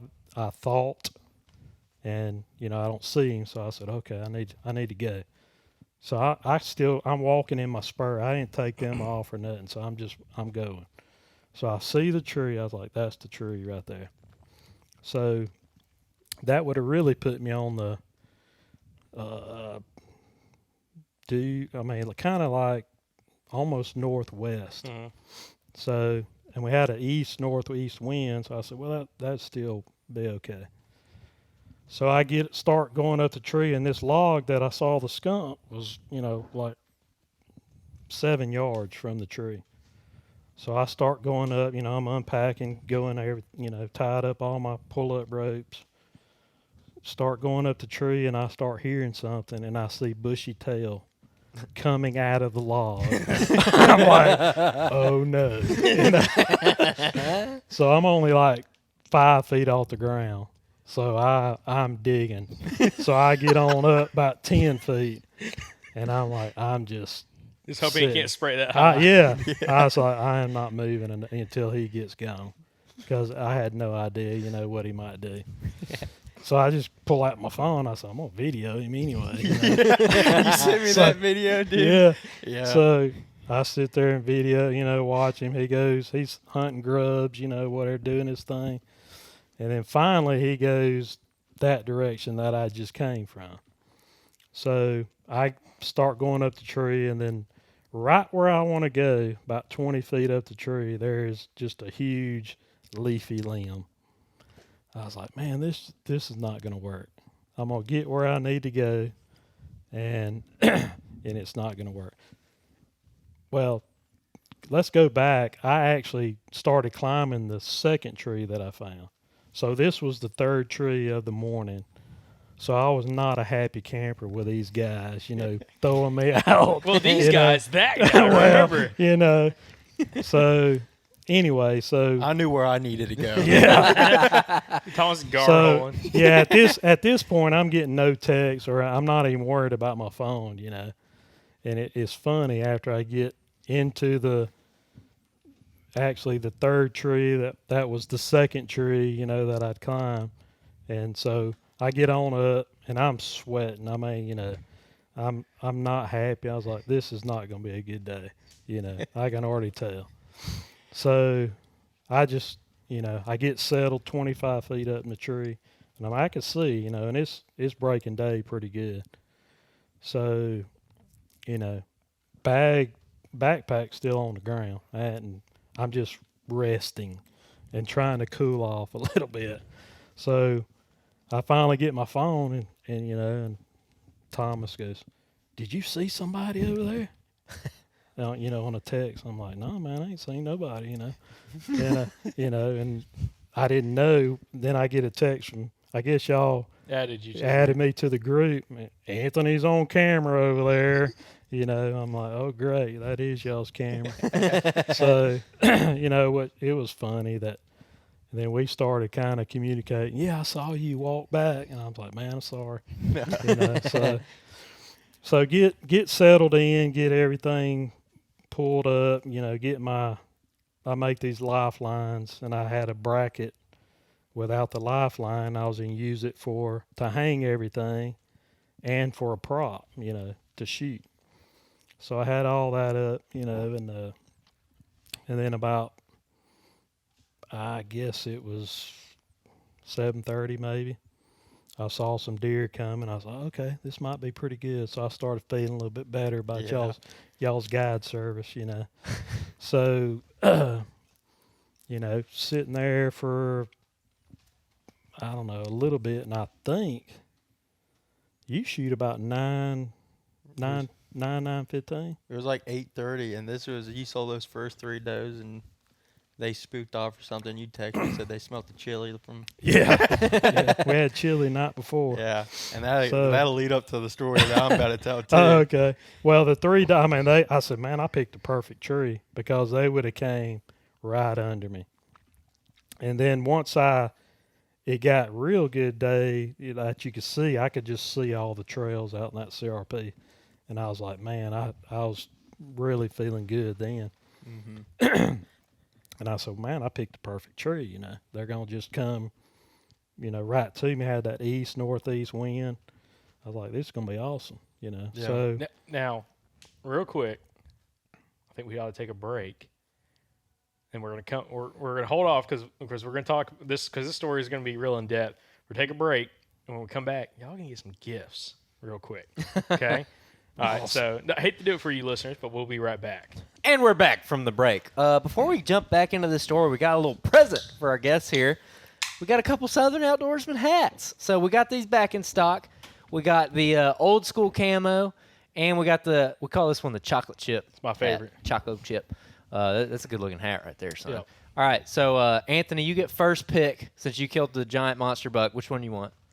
I'll take chocolate chip. Chocolate chip. Let's go. Old school, baby. All right, Tommy boy. Got the. Thanks, man. Awesome. Thank you. Yeah, y'all are welcome. So what were we talking about before? We were just getting to your buck, right? Yeah, we're getting to the shot, Yep. okay, Okay. Of when Thomas shot his buck. So Thomas, let's kind of go into this because Yeah. this is when Anthony realized how close you were sitting together. Yeah. So leading up to that, you know, I moved a little further up than where I was sitting at daylight, and sitting there had 2 does come by real early, and then didn't really see anything else. And kind of like your buck, you have these 2 marshes on each side, but those blue jays, when something's walking through there, those blue jays are firing off like crazy. And I could hear blue jays to my right. And I was like, after what you told me about your buck, I was like, that's probably a buck. And in my head, I was thinking a buck could have swung around between us 2. We're already bedded in that marsh. So I get my gun ready and everything, and to my right of each of these marshes, it's really thick, viney. I mean, like when you look in it, you probably only can see 10 to 15 yards. So I get my gun ready, and I'm looking into the marsh to my right, and I could catch antlers coming through it, probably like at a parallel of me, probably like 10 to 15 yards from my right. And he gets to about right before I was about to pull the trigger on him, like about to take a step onto the road bed, and it's like he hit a wall and just flipped around and went right back in the marsh. He's like, oh, crap, there's a dude right there. And no, he didn't see me. He smelt me. That was, dude, I don't know about y'all, but when y'all go on long trips to a place that bathroom-wise is very difficult to go, and you're waking up at 4 a.m. every morning, and you can't get that morning you-know-what out. What are we talking about? We're talking chili Dude, I gas. had the worst everything that morning, and like Hey, I was the same way. I'm not gonna lie. right before he stepped out, like before I saw him, one of them started flowing down there. He let one rip. Thomas was putting out a little scent fogger. leak. Cover scent, baby. And that wind switched. like right towards where he was coming, and he hit a wall, dude. He's like, flipped damn, around. is that chili? Yeah, dude. And he swang around, and I was about to text y'all and be like, I just had a buck come by. I was about to shoot him, and he's coming back to you. And I could see like glimpses of him working back like to the field edge. So I'm still having my gun up and I was about to text, and then I saw him start coming out of that roadbed, and he's like, I'm on the right side, and on the edges of these roadbeds, you have a lot of overgrown stuff that whenever they bush hog it, you can't really see. So I never had a clear shot, and I thought he was going to turn back, and he was coming straight towards Anthony. Honestly, good thing I shot him, dude, because Yeah. dude. So anyways, he came out, and I just held it kind of like how Andrew, you normally do, is let him walk into the crosshairs. Yeah. And his shoulder walked right into it. I pulled the trigger, and I could tell because his shoulders dropped right into the ground, and he started barreling. And I didn't know exactly where you set up yet, so I called Anthony. Well, before that, Anthony, what was your thought Yeah, process when yeah, you heard the shot go I off? was like, man, we're close. Because I mean, the deer was right behind me. Did you when see he him? shot. Oh yeah. I mean, I Before I didn't see. shot? No. Okay. I'm just saying. As soon as you shot, I hear deer plowing, and I turn and I could see him. He just, I mean, I knew he hit him by the, by the shot, but I knew the deer runs straight toward me and falls 40 yards from my tree. So you saw it crash. Oh yeah. Yeah, so I call Anthony. I'm like, do you see him? Like, Yeah. did I get him? I And he said, was "You like, got yeah, it." he's right here by me. And I was like, what's he look Yeah. like? And dude, this dude, I don't know if he was messing with me or if he actually didn't know. You talking about the spike over here? And he was like, I don't know, I can't his head's behind a tree. And he sends me a picture, dude, and you can see He the fell. whole head, and there's no antlers. Yeah. I mean, a huge cottonwood, and he falls perfectly where his face is on this side, but no antlers. Like, you can see up so to his I'm like, ears and everything. I'm like doing this number, trying to reach, like I'm going to reach around the tree out there 40 yards to get a picture, because I know it's eating him up. He wants to know. Yeah, dude. And I'm over there like, God dang, did I shoot another one? Another one of them things? Because it happens so, especially at least in Alabama, right? Because they're going up all these hills and stuff, you most of the time can take a second to look at it. But in these flat grounds with all this different thickness and cover, like the road I'm on is probably only 8 to 10 yards wide, and most of the time they're just V-lining it past it. At least through the pass is what happened. So when he walked out, I was kind of just like, I saw his main beam, and I was like, yeah, I'd be happy to take him. So that's when I shot him, but I really didn't know because I didn't get binos up or anything on him. So anyways, so that was that, and you sent me the picture and everything, and that was at 8:30, 8:45. So I told you I'm just going to sit here till like 10, Yeah. 10:15, and I'm like, I over here know it's itching, eating dude. him up. Yeah. And I had a group of 6 does after that come by me. They came out Yeah. to you. So that was that morning hunt until I came over there, and I told you I was going to come out there to check my deer, and I get him, and this is him right here. A little Oh, 7-point. Yeah, buddy. Yeah, so that was that buck. It's good deer. Yes, sir. Go check out the YouTube channel, guys. Watch the video podcast. Yeah, so and me and Anthony now are trying to decide on what he should do, if he should wait, because we've seen so many does in this area. Yeah. Yeah, 'cause And I shot a buck. how many does have come by at that point? Well, the 6 came through, went all the way across the field to the east, and then something spooked them or something. They came back and just milled around, browsing a little bit, out about 220 yards from me. And I thought they bedded down. So I think I text y'all in the group. I was like, I've got does out here. I got a lot of doe scent. I'm not going anywhere, Yeah. Which I had after, so those 6 does worked out to you, and they were in that field, and it might have been 3 different deer, but 3 deer came from my left down that roadbed that buck was about to walk on and went towards you. Yeah. Um, Yeah, so rewind like earlier in the morning. When I got into that pinch point, I got into the initial spot I wanted to sit, and it was like wide open, like huge cottonwood trees. Like you could, and they had like the roots going down, and they were so big that you could sit in between those roots and be like completely covered by that tree, and you'd have to like lean forward, and you could rest the gun on the root coming out. Like it was awesome, but it was so open from the field edge all the way to that same levee that I was like, I don't know, because I'm still in this Alabama mindset of like, we got to go get into the thick cover, get into the nasty stuff. So I ended up pushing like way up into that marsh, and I found some really good sign up there. I found some really tall rubs on some really big trees and a bunch of fresh scrapes. So I was like, yeah, I need to be here. And I got in this one tree where I could see all those scrapes, but there was like a dry pond in there.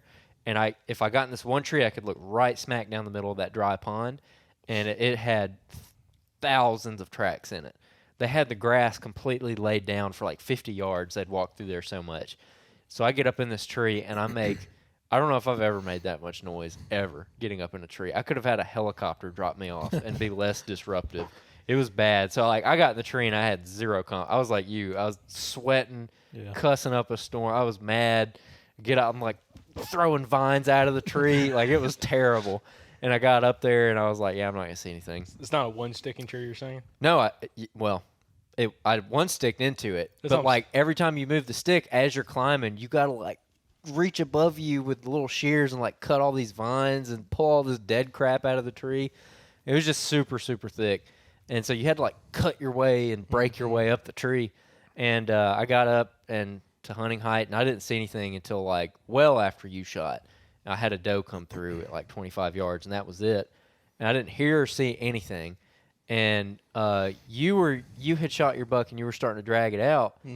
And I was like, hey, do you need help? And you're like, you said yes. So I said I was going to sit till like 11. Yep. And then I was going to come get you. And you were walking back to the boat to drop off all your stuff. And you saw a big buck get up chasing a doe. Yep. And he ran right towards where I should have sat in those open woods. And I was like, well, I'm just going to get out, and I'm going to ease over that way and see if I run into him, or just like see if there's anything over there. And then I'm going to work my way to you and help you drag it. And I'm working my way out, and I'm on the phone with you. And like I had you on speaker, but it was like I had it turned down. Is this before or after the deer drive? This is before. And then I'm like easing through there, and I get to that big open section of woods, and like I got Thomas on speaker, and I'm like sneaking, and I'm like looking through the woods, and I see like a deer like right in that giant open area where I should have sat. And I see a deer like 100 yards through the woods, and I was like looking at it, and it looked like the back end of a deer. I was like, is that a deer? And Thomas we're on FaceTime actually, and then it flicked its tail. I was like, Thomas, there's a buck. Because when it flicked its tail, I also saw its antler. I dropped the phone, and I get up on the gun, and it's a nice deer, like tag out deer for sure. And I didn't have a clear enough shot to feel comfortable. Like he was moving through.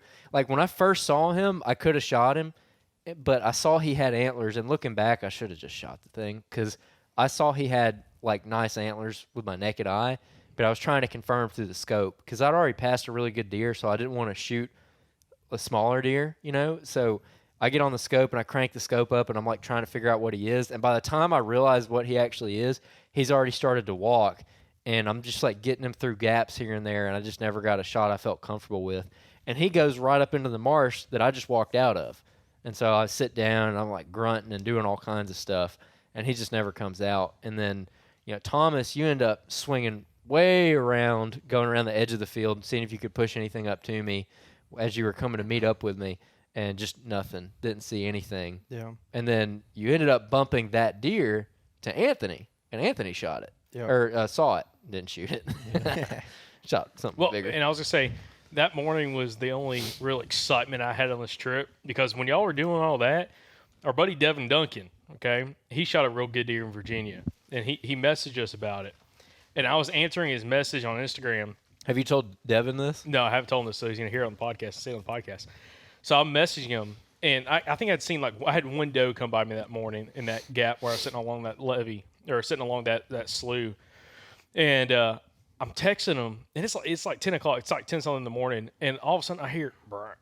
And I'm like, did I just imagine that grunt? It was like, is that because there's a lot of bullfrogs and stuff. I'm like, is that a frog? And I'm like, I just hear this one grunt. And it's like some Could have been Thomas. Yeah, I know. Could have heard Thomas. Yeah, dude. You probably heard me from that mile and a half track. And I was like, no, that wasn't a grunt. And I just keep messaging him, and all of a sudden I hear sticks break, and I'm like, oh crap, it's a deer. And I like look up. Second I look up, I just see frame, and I still don't know how big the deer was, but the deer was big. It was a big buck, and he's like 75 yards from me, and I don't know where he came from, but all I see he's like breaking, he's like walking, and he's like starts like trotting, and I'm like, I don't know if he was on a doe because I didn't see a doe. All I saw was antler in this buck, and I saw him for like a split second. Couldn't even get the camera on, couldn't even get the gun, and by that time, like I'm like trying to grab the gun, and he's like booking it. He's like going away from me. I'm like, are you freaking? Do you think he kidding? saw you? I don't know. I don't know. Maybe not. I mean, I wasn't moving or anything like that. I was in a pretty good tree, but I have no clue what happened. But I was like, dang it, dude. But I was still confident because I'm like, there's a lot of does in there. But again, he was a big deer. I don't know if he was. I saw at least 8 tines. He might have been like a 10 with like small, like G4s or something like that. But anyways, 8 points, not tines. If he had 8 tines, 8 point. Yeah, sorry, 8 points. that'd be a pretty good deer. Yeah. But anyways, so. But that was that, and then this is after the fiasco. I'm like kind of keeping up with the group message of like, okay, yeah, Andrew's texting. He's like, all right, Thomas is gonna come push back to the marsh, or something like that. I'm like, what are y'all doing, dude?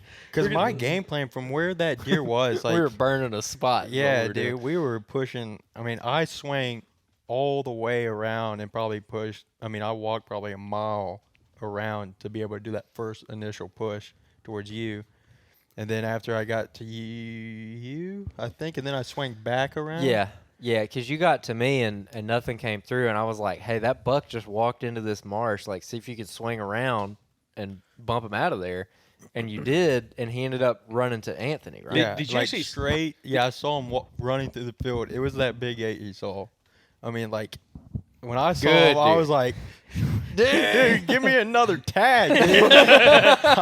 I'll start late. I could have, because when it was probably the same buck that I saw initially, because it was with that same doe. Yeah. If I had another tag, I could have shot him the first time and the second time. Second one would have been kind of tough, but I would have shot him, and Anthony would have been like, "What the heck is going on?" Yeah. Thomas over here trying to party hunt like he's in Wisconsin or something. Yeah, dude. So he runs, straight to Anthony, which I don't know where he popped out or you saw him first. Yeah, because I never heard this story. Like, Yeah, because I never know where that deer came from. I'm looking at all this feed, and I'm like, I'm not moving from this, Yeah. They got deer running, there's bucks chasing does. I got all these does. I thought the does bedded down. I got, 6 does out here bedded down. I'm not going anywhere. So, after you drug your deer and all that happened, I'm sitting there. I'm probably on my phone, y'all's feed and everything. Talking about text message. Yeah. And so I just kept, caught a glimpse, and there's a little point comes out there about right out from back from where I thought the doe's bedded down. And it's a doe, she pops out, and she's coming, right toward me. And I'm like, okay. Then I see movement behind her, and I said, just the way he was moving, I said, that looks like a buck. So, binos, I was like, oh yeah, that's a good buck. So they're coming to me, and I'm like, I'm thinking of those 3 does that came right to me. I was like, man, they're going to come right to me, So I get gun up, I got on my prop, and I have to situate the saddle where it's perfect rest. And I get on him, and I can see his mass, big 8. I'm like, oh yeah. So safety off. Hey, listen. By the way, Anthony's gone from like this hunt's terrible. What do these guys know about? So like, pissed. oh, there's a big deer out here, man. Like, okay, yeah, sweating everything, and now I'm fully into it now. So safety off, and he's bumping that doe, and I try to get him to stop, but he's paying me no attention. He's on that doe. So he stops one time, and there's one limb, a bush, well, it's really a leafy limb off a tree. And I'm like, no, it was over his vitals. So that tree right there prevented me from seeing in that cove where y'all had your camera. So they go on. I was like, man. So I didn't have my grunt call on me, so I get my grunt call. Brr, brr. I do a snort wheeze, nothing, So probably 10 minutes go by, and I've probably done a couple of series of grunts, and then I'm just sitting there and I'm watching, I'm glassing through the woods, and I hear something, and the buck comes right to me. So, he's 20, 25 yards from my tree. So I had a bunch of just gnarly vines, y'all talking about all the vines and stuff, and a big brush pile, like right there. So he goes the one place I didn't want him to go, he gets right behind that gnarly stuff. So I'm having to adjust a little bit, trying to stay quiet, because he's like to get on the rest, and I could see the back, through all the vines, his back. So I'm taking the gun, safety off, and I'm just tracing his body with that scope. I'm like, okay, I could see him turn, or a flick of an ear, his antler every now and then turn, and he's looking back to his doe. And I never saw her, but I know that's what he was doing. So I'm like, okay, there's his shoulder, so I come down his back, and it's just real small holes, and those vines are big. And I'm like, I think I could squeeze one through there. But I was like, well, I'm going to just see what happens. So, put the gun back on safe and kind of just rest. And I was like, and I never took my eyes off that. And then all of a sudden, Here comes old Red. I hear, I'm like, what in the world is that from behind me? And I turn, and I see orange vest in orange. Thomas. I didn't know this. Yeah, dude. No. Are you kidding me? I'm like, Yeah, all I see, okay, so back a little bit. So yeah. I was trying to call he's you texting me, and call, calling and me. I could not hear anything. And I know he's using these, what do you call them? Tree spurs, Tree or spurs, spikes. spikes. And in my head, even in the morning, I'm like, dude, that, even for me, who's 22, I'm like, dude, I don't even know if I would climb a tree with those dang things. So I was like, did he fall? Yeah. So I'm just making noise walking You to didn't him. know that? What? You didn't know he walked? I did, up but I didn't realize that's when the buck was right Yeah. there. Yeah. Oh, he so was right there. I thought you were more to the south, and I didn't see you in the tree. I was like, what the heck? So I just keep walking, and then I see like that, like a hand. And You gotta watch the video And I podcast. I seriously He's like, drop. I just drop like a spring, dude. And I'm like Like you're in cross-legged, Vietnam. everything, and I'm like trying to like look through, see if I see it, because I could see you were looking like down. Yeah, so I'm holding the gun with my bad shoulder, and the shoulder will come up in the story later.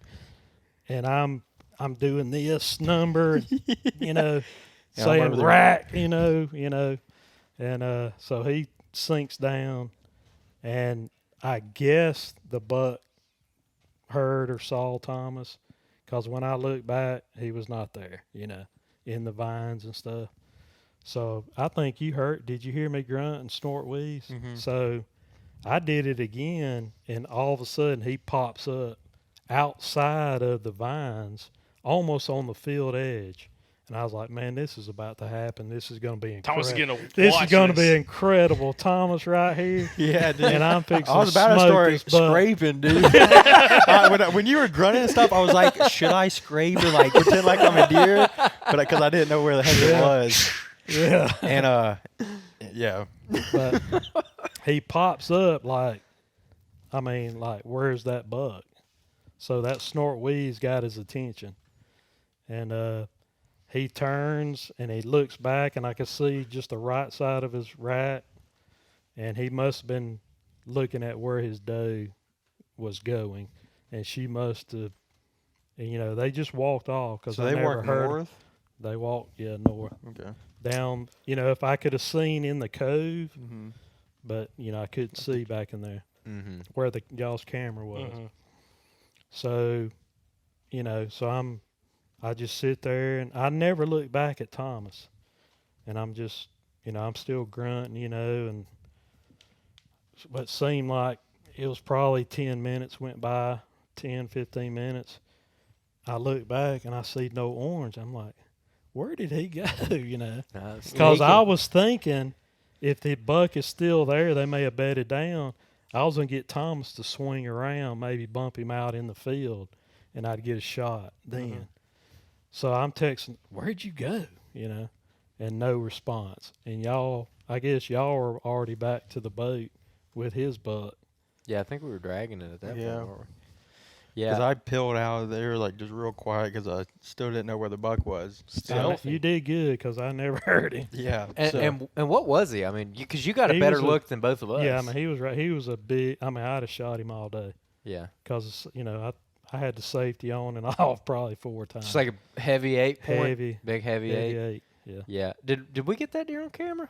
Do you think? I think it was that one big 8, the That's tall, on the like levee? he's outside the ear, big. Yeah, on the one on levee. my camera. Yeah, Man, yeah. that's a great deer. Yeah. That's a really Yeah. big deer. Good Oh man, browse. it was no doubt once Yeah. when I saw him, he probably got 100 yards out in the field, and I'm like, no doubt, Yeah. So Well, we ended up dragging your buck back to the boat, and your boat's small and doesn't have a great weight capacity. God dang. it's small. And we get All out. this talking. Sounds like we're in the It bedroom carried right now. it carried 3 deer out that week, so give it some credit. So with that, we get the deer out and we get it to the boat, and we're trying to figure out what to do with Anthony, because at that point, me and you were going back, and we're gonna go back to the house and everything, and we're like, are we just gonna leave Anthony and like Jacob will get him or what? And I was like, I don't know. We'll figure. Either way, I don't think we can get the deer, me, you, and Anthony out safely. Yeah. So I was like, let's just go. And I was like, 'cause you were saying the way Thomas was talking, I thought that you were wanting to come out. I was like, no, Anthony needs to stay there. Yeah. Like he needs to sit till dark in that spot for sure. And so we end up leaving, and we had just went back to the house, and I think unloaded your deer, and we'd only been there like a couple minutes, and we got the text. Well, hold on. So, in the meanwhile, I got some backstory that plays a factor. So after my little hunt happened, and like this is like when y'all are bumping the deer, and the deer comes by Anthony, that whole situation. I go back to the boat because I'm like, man, I'm gonna, I might go to a different spot. Oh, I forgot about that. Well, I go back to the boat, and when I parked the boat on that sandbar that morning, getting onto the mainland, it's sitting about 10, 12 inches of water. I go back to the boat, and there's not a drop of water touching the boat. Water level dropped. And I'm like, are you kidding me? And I text everybody, I'm like, I sent a photo, and I was like, this boat is like, and I'm like, this boat's sitting on dry land it's right now. beached. It is beached to the point, like, and I'm like, maybe I can move this thing. And that's the first time I was like, oh, I can move this boat. It's got a 50 horsepower 4-stroke on the back of it. Big 1756 Grizzly tracker boat. But man, I probably can wiggle this thing out. I wiggle it. And I get the front end, because I get the front end spun around. Like it's like now parallel to the water, and I can't move it anymore. And I'm like, it's stuck, and like I got blisters on my hand trying to like freaking work that boat for 45 minutes. And I'm like, I can't get it any closer to the water. And I can't even move the back end. I can only spin the front half of the boat, and like I can't even get the front half into the water. We'll have to cut that picture in the video podcast. Yeah, it's bad. You sent a picture, and and me and Thomas were laughing because we're already back at the house. Yeah. I texted you back. I was like, at least you don't have to worry about it floating off. Yeah, that's true. But I'm like a mile from Anthony or so, and I'm like, well, I'm just gonna go hunt. At some point, the water's probably gonna come back up, and we'll just do that. And didn't you call the like dam or whatever? Yeah, and they're like, yeah, we're not probably gonna discharge any more water. When the guy like, hey, did you call up here earlier? Yeah, and I'm like, no. He's like, well, you're the second hunter to call today. I'm like, well, that makes me feel great. So anyways, I go back and hunt, and I decide I'm going to hike halfway to Anthony and go hunt the backside of another little spot and just get set up and just, see how it plays out. And I go all the way in there. I get up in the first tree and get situated. And I think Anthony, you might. Did you see another doe or something after that? Did you see some other deer? Something I don't know. I think something might have happened. Or we were talking about something and. That's what No, I got up in the first tree. I wasn't in that first tree. It was like 2:30 in the afternoon or something like that. Just got set up. Barely was like hanging my platform. And I hear, boom, and I'm like, no way, Anthony just shot. And like I think I called you within seconds, or like you texted maybe. I think you texted like I just shot a tank. Yeah. And I'm like, no way, dude. I freaking called you. You're like, you explain the story, but I was like. Dude, it's 72 degrees, 2:30 in the afternoon, and I'll let you kind of go into that story. But I was just like, holy crap, dude! But kind of walk us through what happened on that. So it was around 2:30. I mean, I hadn't seen anything.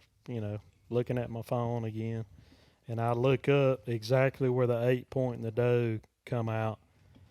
This dude is there. I didn't know what size deer.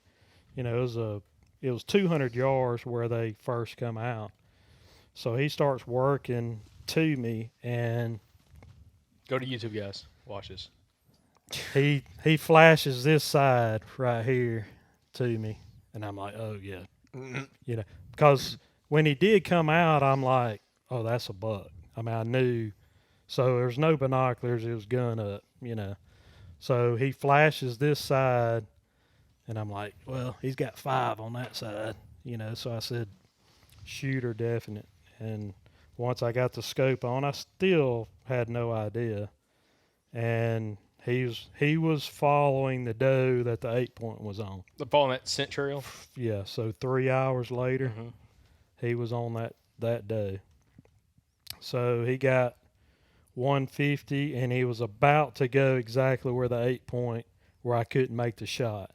And he stopped broadside right before that. Ka-doom! And he rears up, takes off exactly where he came from, and he just goes up and boom. And then, it was like instantly. My phone's vibrating, and I sent it, I did send I shot a tank, dude, and, so you was telling me, I think we got on the group. You added I think you were on the call yeah, it was too. Jacob, me, and you, and Andrew was on the phone. Okay, yeah. So, y'all were all asking me questions, I think, and I'm like, he's down, good deer. Oh yeah, yeah. And so, I think you said where is he in the field, and I sent you a shot of him. Yeah, because I was telling you, like, in that tall stuff, like, you need to take a photo, video, something of exactly the last time you saw them, because when you get down, it looks totally different. Oh, yeah, yeah. And it really was, they had been coming through that middle where it was all laid down, so, yeah, and Thomas was going, I don't know what you said about getting out of the stand, but I'm like, dude, do not jinx me, man. I'm shaking. Yeah, because you're talking about shaking and you're using climbing spurs, like Pullman, climbing spurs, climbing hooks, what guys call. And Tom's like, man, you better be like, you better don't shake yourself out of that tree. Yeah. Thanks a lot, dude. So it literally, when he came out there, I said, dude, you had me jinxed. It took me 10 minutes to take that first step out of there, literally. I'm like, that is all in my head after you said that. But, the way I do it, I had my tether and my lineman's belt. So I had the tether pulled up tight. So it's I wasn't going to fall or anything. But so it got down and I was, when I got to him, I was like, oh my goodness, because I had no idea he had all the character and these. And did you know the mass too? Nah. Because, he was 150 yards out. It happened I had pretty the quick. scope dialed up pretty good, but still, I had no idea. What was your reaction walking up on him? Just freak out? Thank you, Lord, man. It's like, what a buck. Just a... Because that deer right there gets... Tank is a great word to describe that deer, he man. was, body-wise, everything. Yeah. And that deer right there gives Hightower a run for his money. Buck you killed last year. Yeah. Which I think, what did he score again? 139 and Officially 139, As a 3 8 after point? after he dried, eight. and he's only like 13 or 14 inches wide. Giant. And Just a huge deer. yeah, this deer, I don't know. We'll have to get a tape on him. Gives him a run for his money. Well, he's just got so much character too, man. Yeah. Like his brow tines are super bladed Yeah, out. He's hold got him a up. split brow tine. He's got all those little tips on the left side. Yeah. He's got the little kicker coming off his G2 on the left side. Oh yeah. I mean, God, dude, the mask carries all the way out. Just a freaking huge deer, three man. acorn tips on the right hand side. Just a Stud. huge deer, man. Yep. Golly. Yeah, is that your best buck ever? I mean, Probably. yeah, frame wise, point wise, character, yeah. Y'all better go to YouTube and look at this deer. Yeah. That's a big deer. Yeah. Yeah. Yep. So y'all had to drag him out. Okay. Thomas, you ended up going back out there and helping him get it out, and y'all had Thomas pulled an Andrew. All right, Yeah. not the Oh, best yeah. at judging distance every once in a while, and Thomas is like, dude, it's like 300 yards to the Yeah. water. No. It was like That's 300 plus 500. I got 30 years on all these guys. I got a bad shoulder, and Thomas, it's just 300 yards out there. We can do it. And Jacob's going, man, we need to quarter that deer up and pack him out. Nah. I told you. You young know how much buck. better you would feel getting this thing out whole on the boat ride. Oh, It'd be awesome. I agree. No, for sure. So I told him we gutted it, and after I saw his neck, I was actually in my head like, "Oh God, this is gonna be brutal." Well, no, and, Yeah. and I asked you because by that time I had climbed down and then started, and I climbed another tree, and I called you guys. I was like, "Hey, what's the situation?" And you're like, "Well, Thomas says we ought to just drag him." I'm like, "Dude, that's a long way. Like, it's a lot longer than he's saying it is." And I'm like, "Do you need me to climb down and come over there and help you guys with the deer?" And No, yeah, and he's No, we Thomas, got it. and Thomas is like, "No, we're Dude, good." I'll tell you what, me and Anthony manhandled that thing out of there. But to go back, when Anthony said that because when I asked him where did it land, you said the other end of the field. So I was thinking the woodline that how I told you Yeah. it was right there. The is where- north. Yeah, the no, far the north. far east. Okay, yeah. East, and I was like, yeah, that's probably it's like 400, 500 yards from there to the water. So I was like, that's not going to be bad at all. And it's- But once it No. was in the middle of the field, it was like 800 yards. Yeah. Well, you told me it's only 300 yards, so I'm thinking 300 yards to the boat. Nah, it was 800 yards Here's to the 300 to the wood line, and Yeah. then, and then five. 500 to the boat. boat. Yeah. Well, I never heard that. At least it's flat. Yeah, I mean, it was shoot. flat. So I could only pull with my right arm, and and he did it a lot. I mean, I still got my big old backpack, All the your gear. gun, the platform strapped to me, So yeah, all my gear, and I mean we get it done. I mean he did a lot. Felt like we ran a marathon. Oh yeah. And I was like, Thighs dude, I were- do not want to have a heart attack after shooting this real good deer. That would ruin the whole we weren't deal. even we you weren't know? even to the wood line Yeah. yet. Oh my When he said god. that. We're going through the CRP. That's we get through some real tall junk. I was like, man, Yeah, he had a big body too, because Yeah. like Thomas, you killed your buck that morning, and we had them both back at the house whole, and just the, dude, I mean, just the Yeah. body size difference was like good. My dog looked like Pepper compared to that buck. I mean, my deer. my dog. I mean, deer. he Edit that was- out. He was 200 plus. No Yeah. doubt. Oh yeah, he was a big old body deer. I wish you would have kept his jawbone. I got it. You got it? Oh, cool. I think he's only 4 years old, guys. Really? Yeah. Nice. I mean, he's Pretty got sharp some teeth? wear. Yeah, he's got sharp teeth. yeah. Really? Yeah. Oh my God. Oh, Yeah. What a deer. that's insane. Well, yeah, that was super. Dang, super I shot special. yearlings then. I mean, he was just Yeah, you stud. if he is 4.5, imagine him, Six. 6.5. Oh yeah, you know. man. Yeah, and at that point, so Thomas, you're tagged out. I've got one buck. Anthony, you've got a buck. So we've killed 4 bucks in 3 days. We're like on cloud 9, dude. At this point, Yeah. it was and I thought for sure Jacob was about to kill something. I was like, Jacob's overdue, like, cause you're hunting good spots, like, Yeah. like you're hunting. I mean, you're hunting like good pinch points, transitions. I kept trying to get you to go to the funnel, bro. You wouldn't do it. You wouldn't do it. And having a day like that where we're seeing bucks chasing, you're seeing bucks. I saw two shooters in one He's walking day. around. I just wanted Thomas to walk around the rest of the time.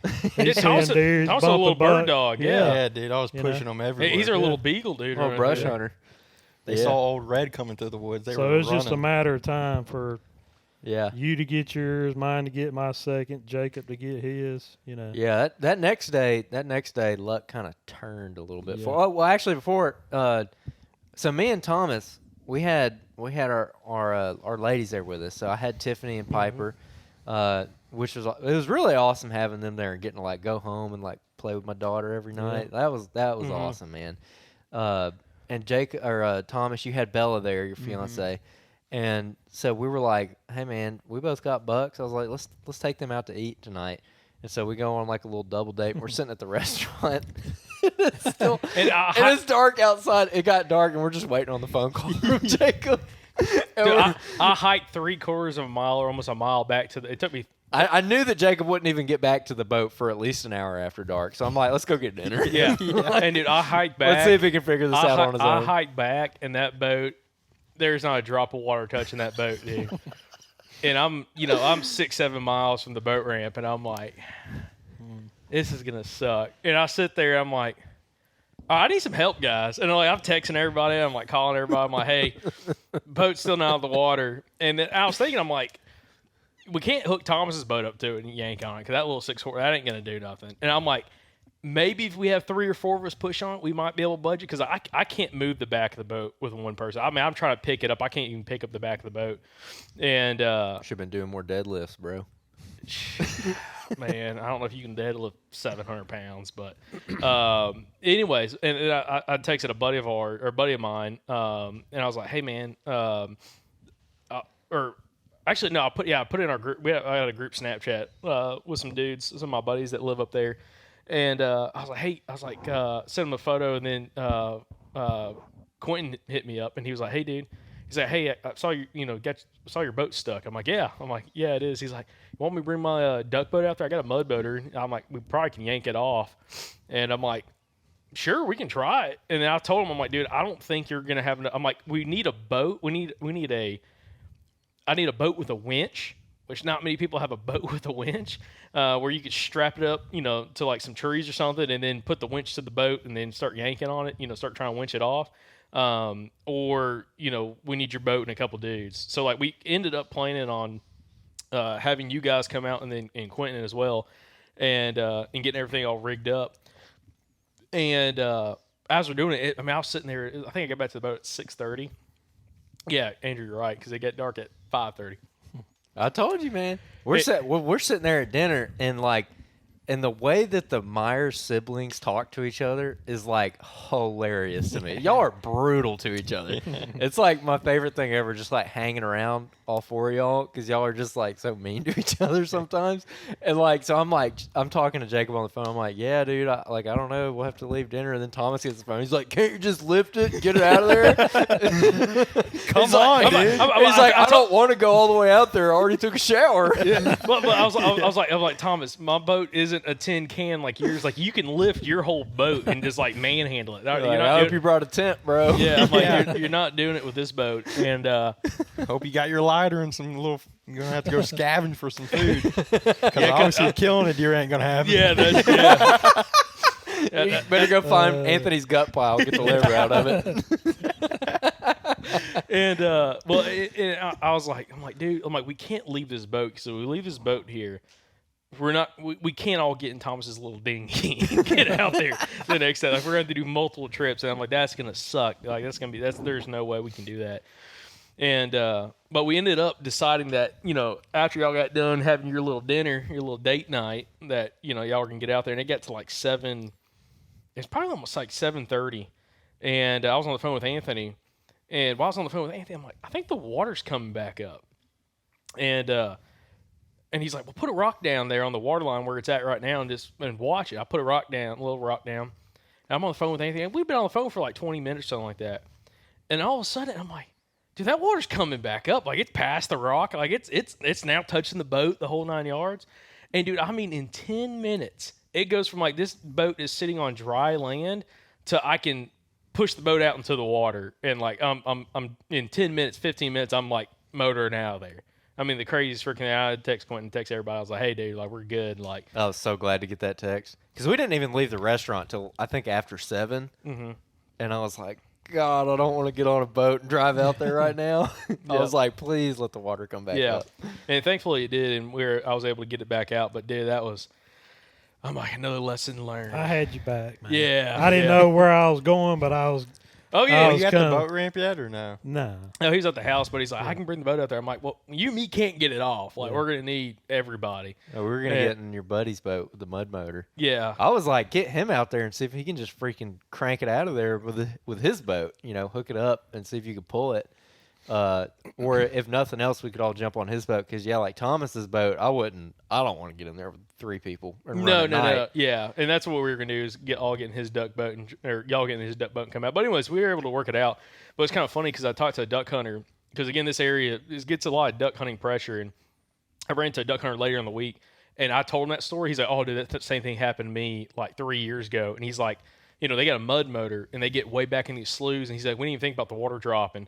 And he's like, we got way back in this slough, and when we got done with the hunt, because like they hiked further back to get into a spot, another hole, and when they got back to the boat was sitting 40 yards from the water line. Oh my! Because God. they ran it back in a slough, and the slough was only like 5-6 inches deep for like 100 yards, or like 60 yards, something like that. And they got way back in there and put the boat up in some reeds and stuff, and cattail stuff on the water line. And when they got back, it was 40 yards, and like. He said he had to get 3 mud boats out there, and they had to get the game worn out there with a real big boat, like the big center console, like with a 250 horsepower outboard. They had to get in that boat, push it across a sandbar, like get out, like they had to get in that boat, in the game warden's boat, drive to the sandbar, get out of the boat, push it over the sandbar to get to the deeper hole, and then they had to tie. He said they tied in a row 3 duck boats, and they tied the game warden's boat to the front of the duck boats, and they all yanked it off that way. While they had 4 guys pushing his duck boat. His duck boat's not that big. Oh my gosh. Yeah, and he's like, we learned our lesson there. Yeah, we were talking about like when you're out on the main river, or even like further down some of the sloughs, that water drop doesn't seem like very much. You're like, oh, it just dropped a couple inches. But when you go back up in the sloughs, kind of towards the fringes of where the lake goes to, that water drop is like very extreme. And one thing we figured out towards the end of the week is like, hey, don't park in the back of a slough. Go park in the bend where it's like 3 feet deep or something, and give yourself some leeway. Give it a little bit of slack, push the boat off the bank a little bit, so you're good to go. And yeah, that could have been way worse. I mean, because I think when you were on the phone with the guy, he was like, yeah, I don't think we're raising it again until like later in the week or tomorrow or something. Yeah. So I was like, oh, this is not good. So anyways, so that happened, and thankfully you were able to get out and everything was good. And then the next day we went in. Thomas, you were already tagged out, so you came with me, and you were just going to film me. So we went and got on the same field that Anthony shot that buck on, but we went and got on a different corner of the field. I mean, it's a really large field, so we were kind of watching the half that he couldn't see, and we saw 1 doe. Yeah. Yeah, that's all there was to it. I'm trying to think where I went that morning. Did I go back to that same spot again? No, you went to the funnel where I'd seen that big 8 the day before, but I didn't get a shot at him. Yeah, because I had Matthew with me, and I think we had one little buck, one little 4-point come out right at daylight. Then we slipped down to another little field, and we saw 11 deer in the matter of 20 minutes, 11 different does come through right there. And I'm like, there's got to be a buck here. Like, what's going on? I'm like, dude, did they need to kill more does out here? I'm like, let me go ham on some does. And a couple of the does were acting kind of like, they're coming into heat. Like, I've seen a couple of hot does before where, like, they act goofy. It's like a female dog. Like, I've got Pepper, okay? She's not fixed. And when she comes in the heat, she just acts weird. She acts goofy, just real. The best way to describe it is goofy. And it seems like does do the same thing. Like when they're coming to heat, they flag their tail, they kind of dance around, they act weird. And I had a couple does come in and do that, like big does. And I'm like, there's got to be a buck right here on this About wood to line. go down. And I told Matthew, I'm like, dude, like we're just gonna lay low right here for a little bit and to see what happens. And I kind of wish we would have just continued to sit there because we decided to push up to Andrew where you saw that big 8-point. Yeah. And we didn't see another deer until again right at dusk. Had two deer come down on the base of the levee towards us, and they busted us, catching me moving the tree. And that's all she wrote. And then that's when we climbed down that night because I guess Thomas left you and you were going to ride back in the big boat. Yeah. And that's when you were texting me like, hey, where you at? And, you know, you hiking out yet? And I'm like, yeah, man, we're working our way back out. Yeah, because long story short on that hunt, I didn't see crap all day. That day was the confidence killer for me because I'd had really good hunt.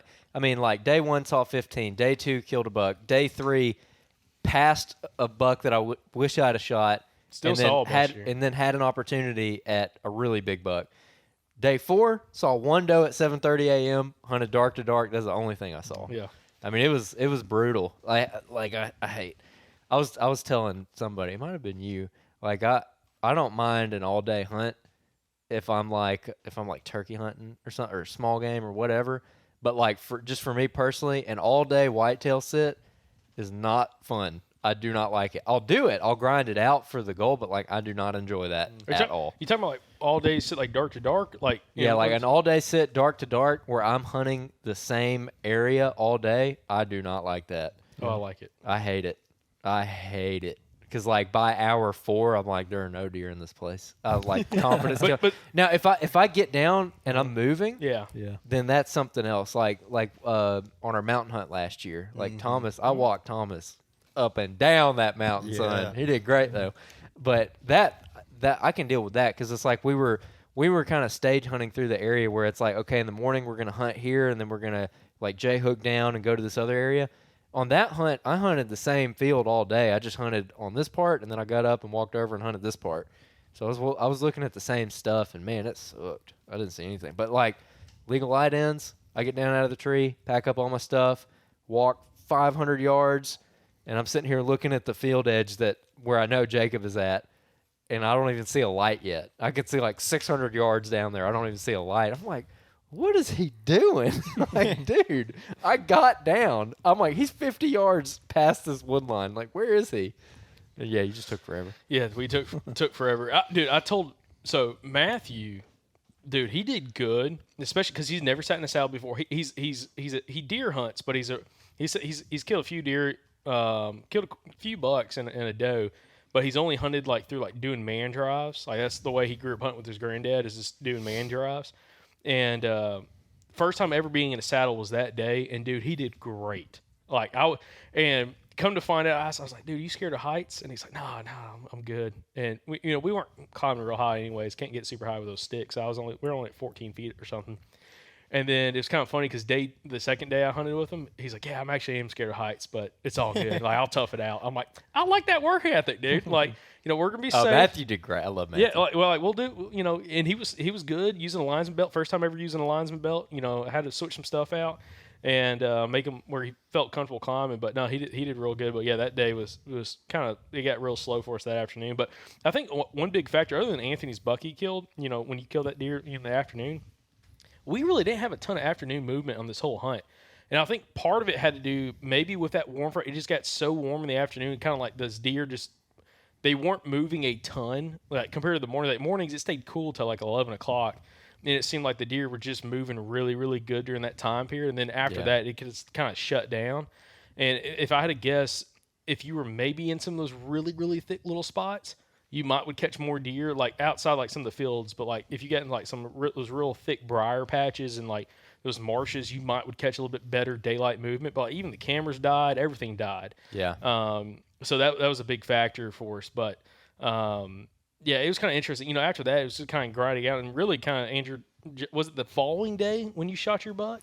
Yeah. So the following day, I was kind of torn on what I wanted to do, and my thought process after having the day where we just didn't see anything basically was we'd been hunting around those fields for like 4 or 5 days at that point, and you'd been in there walking around, other people have been in there walking around, and I'm like, we've put a lot of pressure on this area, and I don't know like how much tolerance these deer have.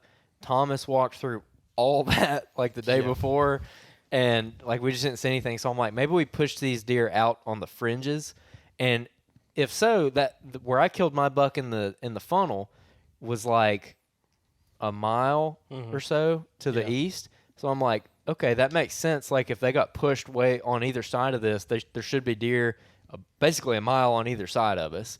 And so that was kind of my thought process, is like, where did like that nucleus of does end up going to? And so I was like, well, I'm just going to hunt that funnel again. And I was saying that, like, Anthony, you should go to the other side, or somebody, or Jacob, or somebody should go to the other side, to the actually the east. I went back to the west, and just get on either side of this thing and see if those deer kind of shifted. And so I went over there, and I got set up right back, pretty much almost in the same spot that I shot my buck in, same exact funnel. And I get up in the tree, and this time I hunted back down by the water just because of the wind and thermals. But I decided to get in a tree, and I got 3 sticks high, and got up in this real viney tree. And again, just kind of had to like snap a bunch of stuff going up there. But I was like cocooned in these freaking like limbs and vines and everything hanging off this tree. Like I had a little room in there. It was really nice. I was like, dude, nothing will see me right here. Like I'm good to go. And I was over my left shoulder was that same marsh that my buck had come out of the day before. And I'm thinking that's where a lot of these deer are probably going to end up being. So I'm kind of facing that way a little bit, and I'm just kind of really looking back there, just trying to make sure nothing slips past me. And the blue jays are going crazy back there all morning. And I mean, from like gray light on, I'm like, oh yeah, this is what I'm wanting to hear. So blue jays are going crazy. I'm watching if they're really close, and pretty slow morning. And then at like 7:30, I look over to my right, and Jacob, you're I'm like I'm like 400 yards up from you, and I thought I heard a herd grunting behind me. Like I had blue jays behind me, kind of like because I was sitting back where I'd seen that big buck like 3 days beforehand. And I thought I heard a grunt or two, and I'm like, that's got to be a freaking deer right there. And blue jays were going crazy right behind me and some thick stuff. Yeah. And I didn't even text you guys that. And then, like, it wasn't 20 minutes later, I hear, boom! And I'm like, no freaking way. I'm like, are you kidding me? Andrew just shot another freaking buck. But, Andrew, I'll let you kind of go to the story. So, like, I look over and I see this doe. She's kind of a cool-looking doe. She had white coming, like, way up her legs. She was, like, I don't know. When I was sitting there looking at her, I'm like, oh, it's like a smoke phase doe. Like that's what she looks like. She's cool looking, and smoke phase. And then what a turkey hunter, little turkey hunting reference. So she's coming through, and I'm filming her, and she walks past that scrape, and she's just acting normal. She's just walking, and then she gets down in that little low spot that I shot my buck in the day before, and she gets down there, and she just turns and like looks behind her like that, and she kind of stares for a minute. I'm like, uh-oh. And then she like raises that tail up and starts doing that and flicking it. And then she kind of starts prancing, acting goofy like you're talking about. And about that time, I hear a grunt over there. I'm like, oh, yeah, it's about to happen. So I turn and look, and I just see like head down rack coming straight through those vines straight at me. And so I'm, behind the tree, like the buck's over here. And I get the rifle ready, and I'm going to get on the left side of the tree because I'm right-handed. And where she walked, I mean, she just could not have walked through a more perfect spot. And so he's coming right on her tail. So I'm like, I'm just going to look at that gap and wait for him to walk into it. And then I'm going to get on him. And so I'm like kind of looking above the scope, and I'm looking through that gap, and I can see him coming through my like side vision and whatnot. What was your first, when you first saw him, what was your first thoughts of him? Oh, I thought he was freaking huge, like tall, like cause his head was down. And my first thought was like, he's kind of narrow, but he's like really tall. And so I like get the gun up, and I'm watching that little gap, and like enough time has passed and he hadn't come through it yet. In reality, it's like 4 seconds, but I mean, he was like running after that doe. So I'm like waiting for him to come through there, and I'm like going to have to try to stop him or something. And he still hadn't walked into it. And there's a couple trees between me and that scrape. I don't have a direct line of sight to that scrape. And I got the gun on the tree, like rested up, and the scrape's like right over here, and I just kind of like lean around, and like there he is in that scrape with his head up, like messing with that licking branch. And as soon as I turned and saw that, I just put it on his shoulder and shot. And he jumped in the air, almost did a backflip on trail camera. On trail camera, because the trail camera's looking at that scrape on video mode. And yeah, he hit the dirt and freaking died right there. And I was like, ooh, I was freaking out, man, because that got me fired up. That's actually the first buck I've shot hot on a doe like that in a while. Like a lot of the bucks I've killed here over the last couple of years, they've just been cruising or slipping through. That's the first one I've killed in a couple of years. It's just been like right on a doe's butt, grunting, going crazy. And yeah, Jacob calls and I answer. I'm like, we're tagged out. Yeah, and you can hear Angel's all shook up, and I'm like, what is he? Like, dude, I don't know, man. He freaking good deer. I'm like thinking, I'm like, dude, Andrew just killed a good one. I'm like, them suckers came right behind me. I don't know how the hell they got by me without me seeing them, dude. Because I'm sitting like, they didn't walk down the water edge, but they came across like probably from one of those little tiny little islands and kind of shot across this little gap, this little like land bridge.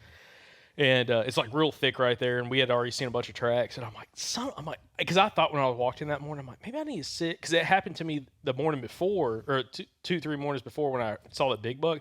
Blue jays kept going crazy right there. I'm like, man. When I was walking in that morning, I was like, maybe I need to sit like that's like the opposite side of that thicket compared to like where I've been sitting. And anyways, and I'm like, oh man, I'm like, Andrew freaking tagged out. I'm like, I'm over here tagless. You know, Anthony's still got a tag left. Thomas is tagged out. Andrew's tagged out. Anthony's got like one more day left, or that might have been your last day. I can't remember. And I was like, crap, man! Like I got to make something happen because it's like Wednesday and we got feeling the pressure, dude. Yeah, dude. I was like, God, got the pressure on you, son. So yeah, I ended up getting down out of the tree, and I could see him from. I mean, he's dead like at 20 yards. I mean, I shot him at 18 yards with a rifle, and I'm like leaning around the tree, and I can see him, and I can see his main beam. I'm like, oh yeah, he's a good one. And I get down and I go over there to him, and he's a good deer. He's not what I thought he was. Like his G2s are a lot shorter than I thought they were, and basically like Thomas, he's that deer. Yeah. Like lift that deer up real quick, and I'll cut pictures of him in too. But he's basically that deer without brow tines. He didn't have any brow tines, so he's a slick 6. And, like, I mean, he's a good deer that I was happy with, but, like, not the deer I was wanting to burn my second tag on with a couple days left. So, like, I was a little disappointed, but at the same time, I'm like, dude, I'm tagged. Like, I felt really good because, you know, I tagged out. So, ended up dragging him back to the boat. I mean, it's 7:30 a.m., and I'm done. So, I ended up dragging him back down to the boat. I gut him down there by the water. And I had to actually throw him in the boat and drive him across into the shade. And I ended up just sitting over there listening to music on the boat, waiting for Jacob to get done hunting. Yeah. And we got him back, and he was able to get him back to the boat, or you were able, you know, you had him already worked up and ready to get back into that deer stunk so bad. Like when I got to like where the boat was, because you went to the other side. His tarsals were black. Yeah, when you get to the other side, because you get to the other side of the slough to sit in the shade while I was going to hunt for a little bit longer. And the second I got to like where you drug him, I'm like, that smells like a buck. Like dang, dude, that sucker stank. Like that sucker stank bad. And he was a really young deer too. Like that was the other thing is like I wanted to kill like a big old fat mature buck. And it happened so fast, man. Like I don't want it to come across like I didn't want to shoot the deer because he got me fired up. And at the end of the day, like with how shaky I was, like the adrenaline dump, I'm glad I shot the deer. But like, man, he was like so small body wise, like he was 1.5, 100%. His like balls hadn't even dropped yet. You know, like no, I'm not even kidding. Like his nuts were like little bitty nut, little bitty coin purse down there. So I drag him across, and I was just kind of chilling out. I'm like, dang, dude, I can't. It was Wednesday, and we were hunting Saturday to Saturday, and it was Wednesday, and I was tagged out, and I was like, holy crap, what do I do now? So I'll say this because we'll get to the point here wrapping up, but because I hunted for the rest of, I hunted all the way through Saturday, and I think I saw like 5 more deer the whole hunt. I mean, it was rough, and ended up. Of course, I didn't tag a buck, but that last morning I decided to go over to where that drop time buck was at and had some does come running by, and I was like, man, there's a buck on them. Because one doe came flying by, and another doe was like maybe like 30 seconds behind it, and I thought it was a buck at first, and then it kind of came out, and then it kind of cut back away from me, sort of zigzagging through the cover. I'm like, there's got to be a buck on it. Nothing ever popped out. But one thing I was going to mention, I ran into this duck hunter because there's so many, like duck season opened Saturday, and it was like World War III. I mean, dude, there are so many guys out duck hunting and just, I mean, crushing ducks. And I ran into this duck hunter Saturday night when I got back to the boat ramp and talked to him for like an hour and a half. But one of the first things he said to me, he saw my truck and he's like, dude, you from Alabama? And I thought he was gonna be listening to the podcast. And he's like, you from Alabama? I'm like, yeah. He's like, dude. He's like, I'm glad you're okay. And I'm like, what are you talking about, man? Like, what do you mean? He's like, man, I saw your truck parked. And he's like, you must have like parked in the exact same spot, in the exact same way every day you were out here. Because he's like, dude, I came down here. You know, I wasn't getting out here as early. Like most of the time when we get to the boat ramp, there was nobody else really there. But he's like, dude, your truck was parked, looked like in the same spot. And he's like, dude, I was calling people. I was calling my buddies, seeing if they'd seen your boat on the water or anything, or seen you come back to the boat ramp. I called the game warden, had the game warden out looking for you guys because I didn't know if you got lost on the river, flipped your boat over, dead. I don't know what happened. And he was telling me, you know, some non-resident duck hunter came out there a couple years ago, and that's what happened to him. Flipped his boat over in the river, and they found him a week and a half later floating dead down the river, downstream. So I was like, well, yeah, and told him some of the stories that we'll have to talk about on an outro, you know, some boat stories. But he's like, yeah, dude, river's dangerous. You ever watch out for logs, down trees, you know, you go around these sharp bends in the river and all that kind of stuff. You know, it's sketchy. But yeah, I was like, you know, that gave me a little bit like as the hunt went on, I got less and less confident with the boat. I got more and more sketched out with the boat. When we first got there, I was like, oh, man, it's no big deal. And then, like, you know, especially after I talked to him, I'm like, holy crap, dude. Well, okay, good to know. But it was crazy. Like, this amount of duck hunters that were out there was insane, dude. It's like Saturday, Sunday. Like, I went and slept at a boat ramp on Saturday night because everybody had left. And when I woke up at 4 a.m. because I heard people talking. I looked out and there's like 40 trucks parked around me, all these duck hunters, because you're not allowed to be on the water on the public land until 4 a.m. and they were like starting to put boats in.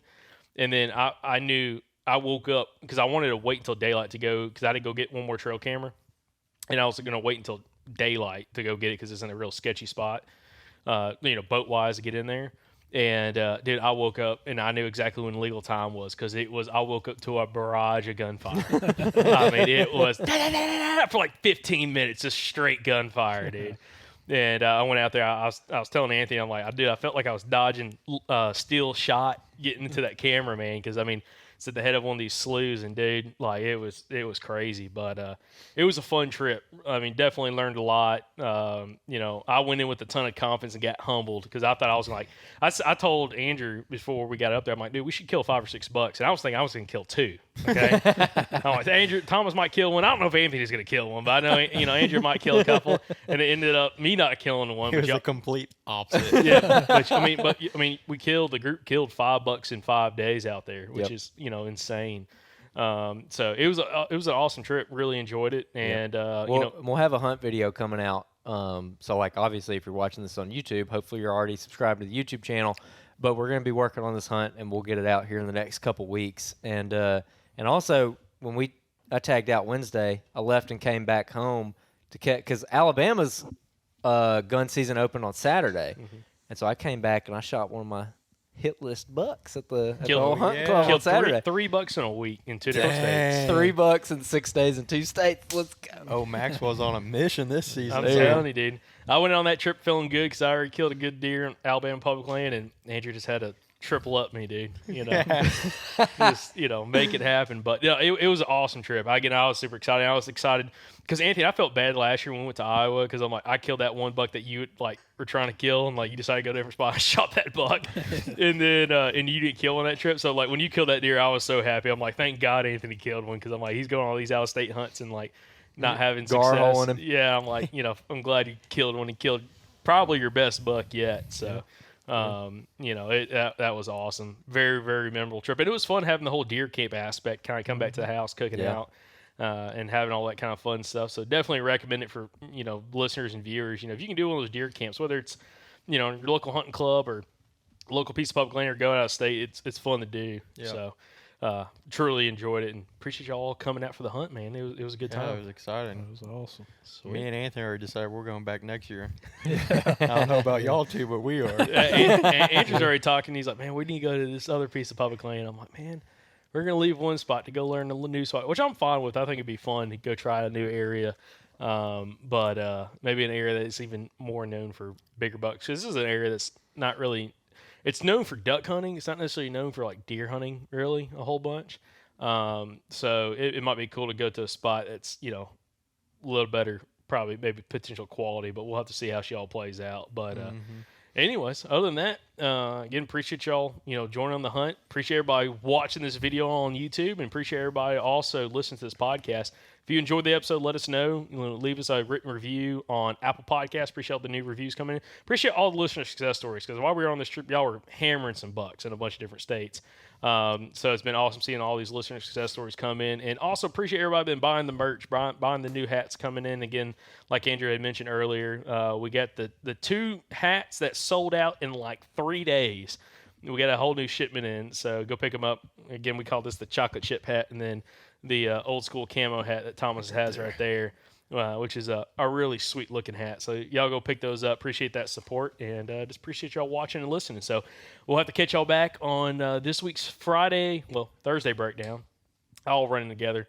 Where we'll talk about a little bit more about Andrew's buck that he killed. Actually, that buck will be discussed on the episode prior to this one. Oh, well, we'll talk about some boat shenanigans, because there's a lot more boat shenanigans on my end that y'all are going to learn about. And Andrew didn't even mention, Andrew smoked a rock, by the way, in that same little jetty. But he didn't mention that on That this was episode. also your fault. But we're gonna talk about that. Listen, we're going to clear that up right now. Yeah. All right? We were going through that same inlet. This is the first time I've driven all week. And so I'm trimming up. He's like, trim it up a little more. And I'm like, trim it up. He's like, okay, that's good. and so I cut it. I'm like, all right. And we're going through there, and it's like, no. It was a boom, boom, boom, boom. And like, no. Well, How are no, y'all it going wasn't. through this? Because I didn't tilt my motor up one time going through there. our boat's a lot heavier than your boat. Yeah, Well, and- my bad. and our motor sits a lot lower in the water than yours does. So, but anyways, I but, lightly bumped a rock. yeah, But you told me to quit trimming it up anyway, so it's your fault. well, yeah.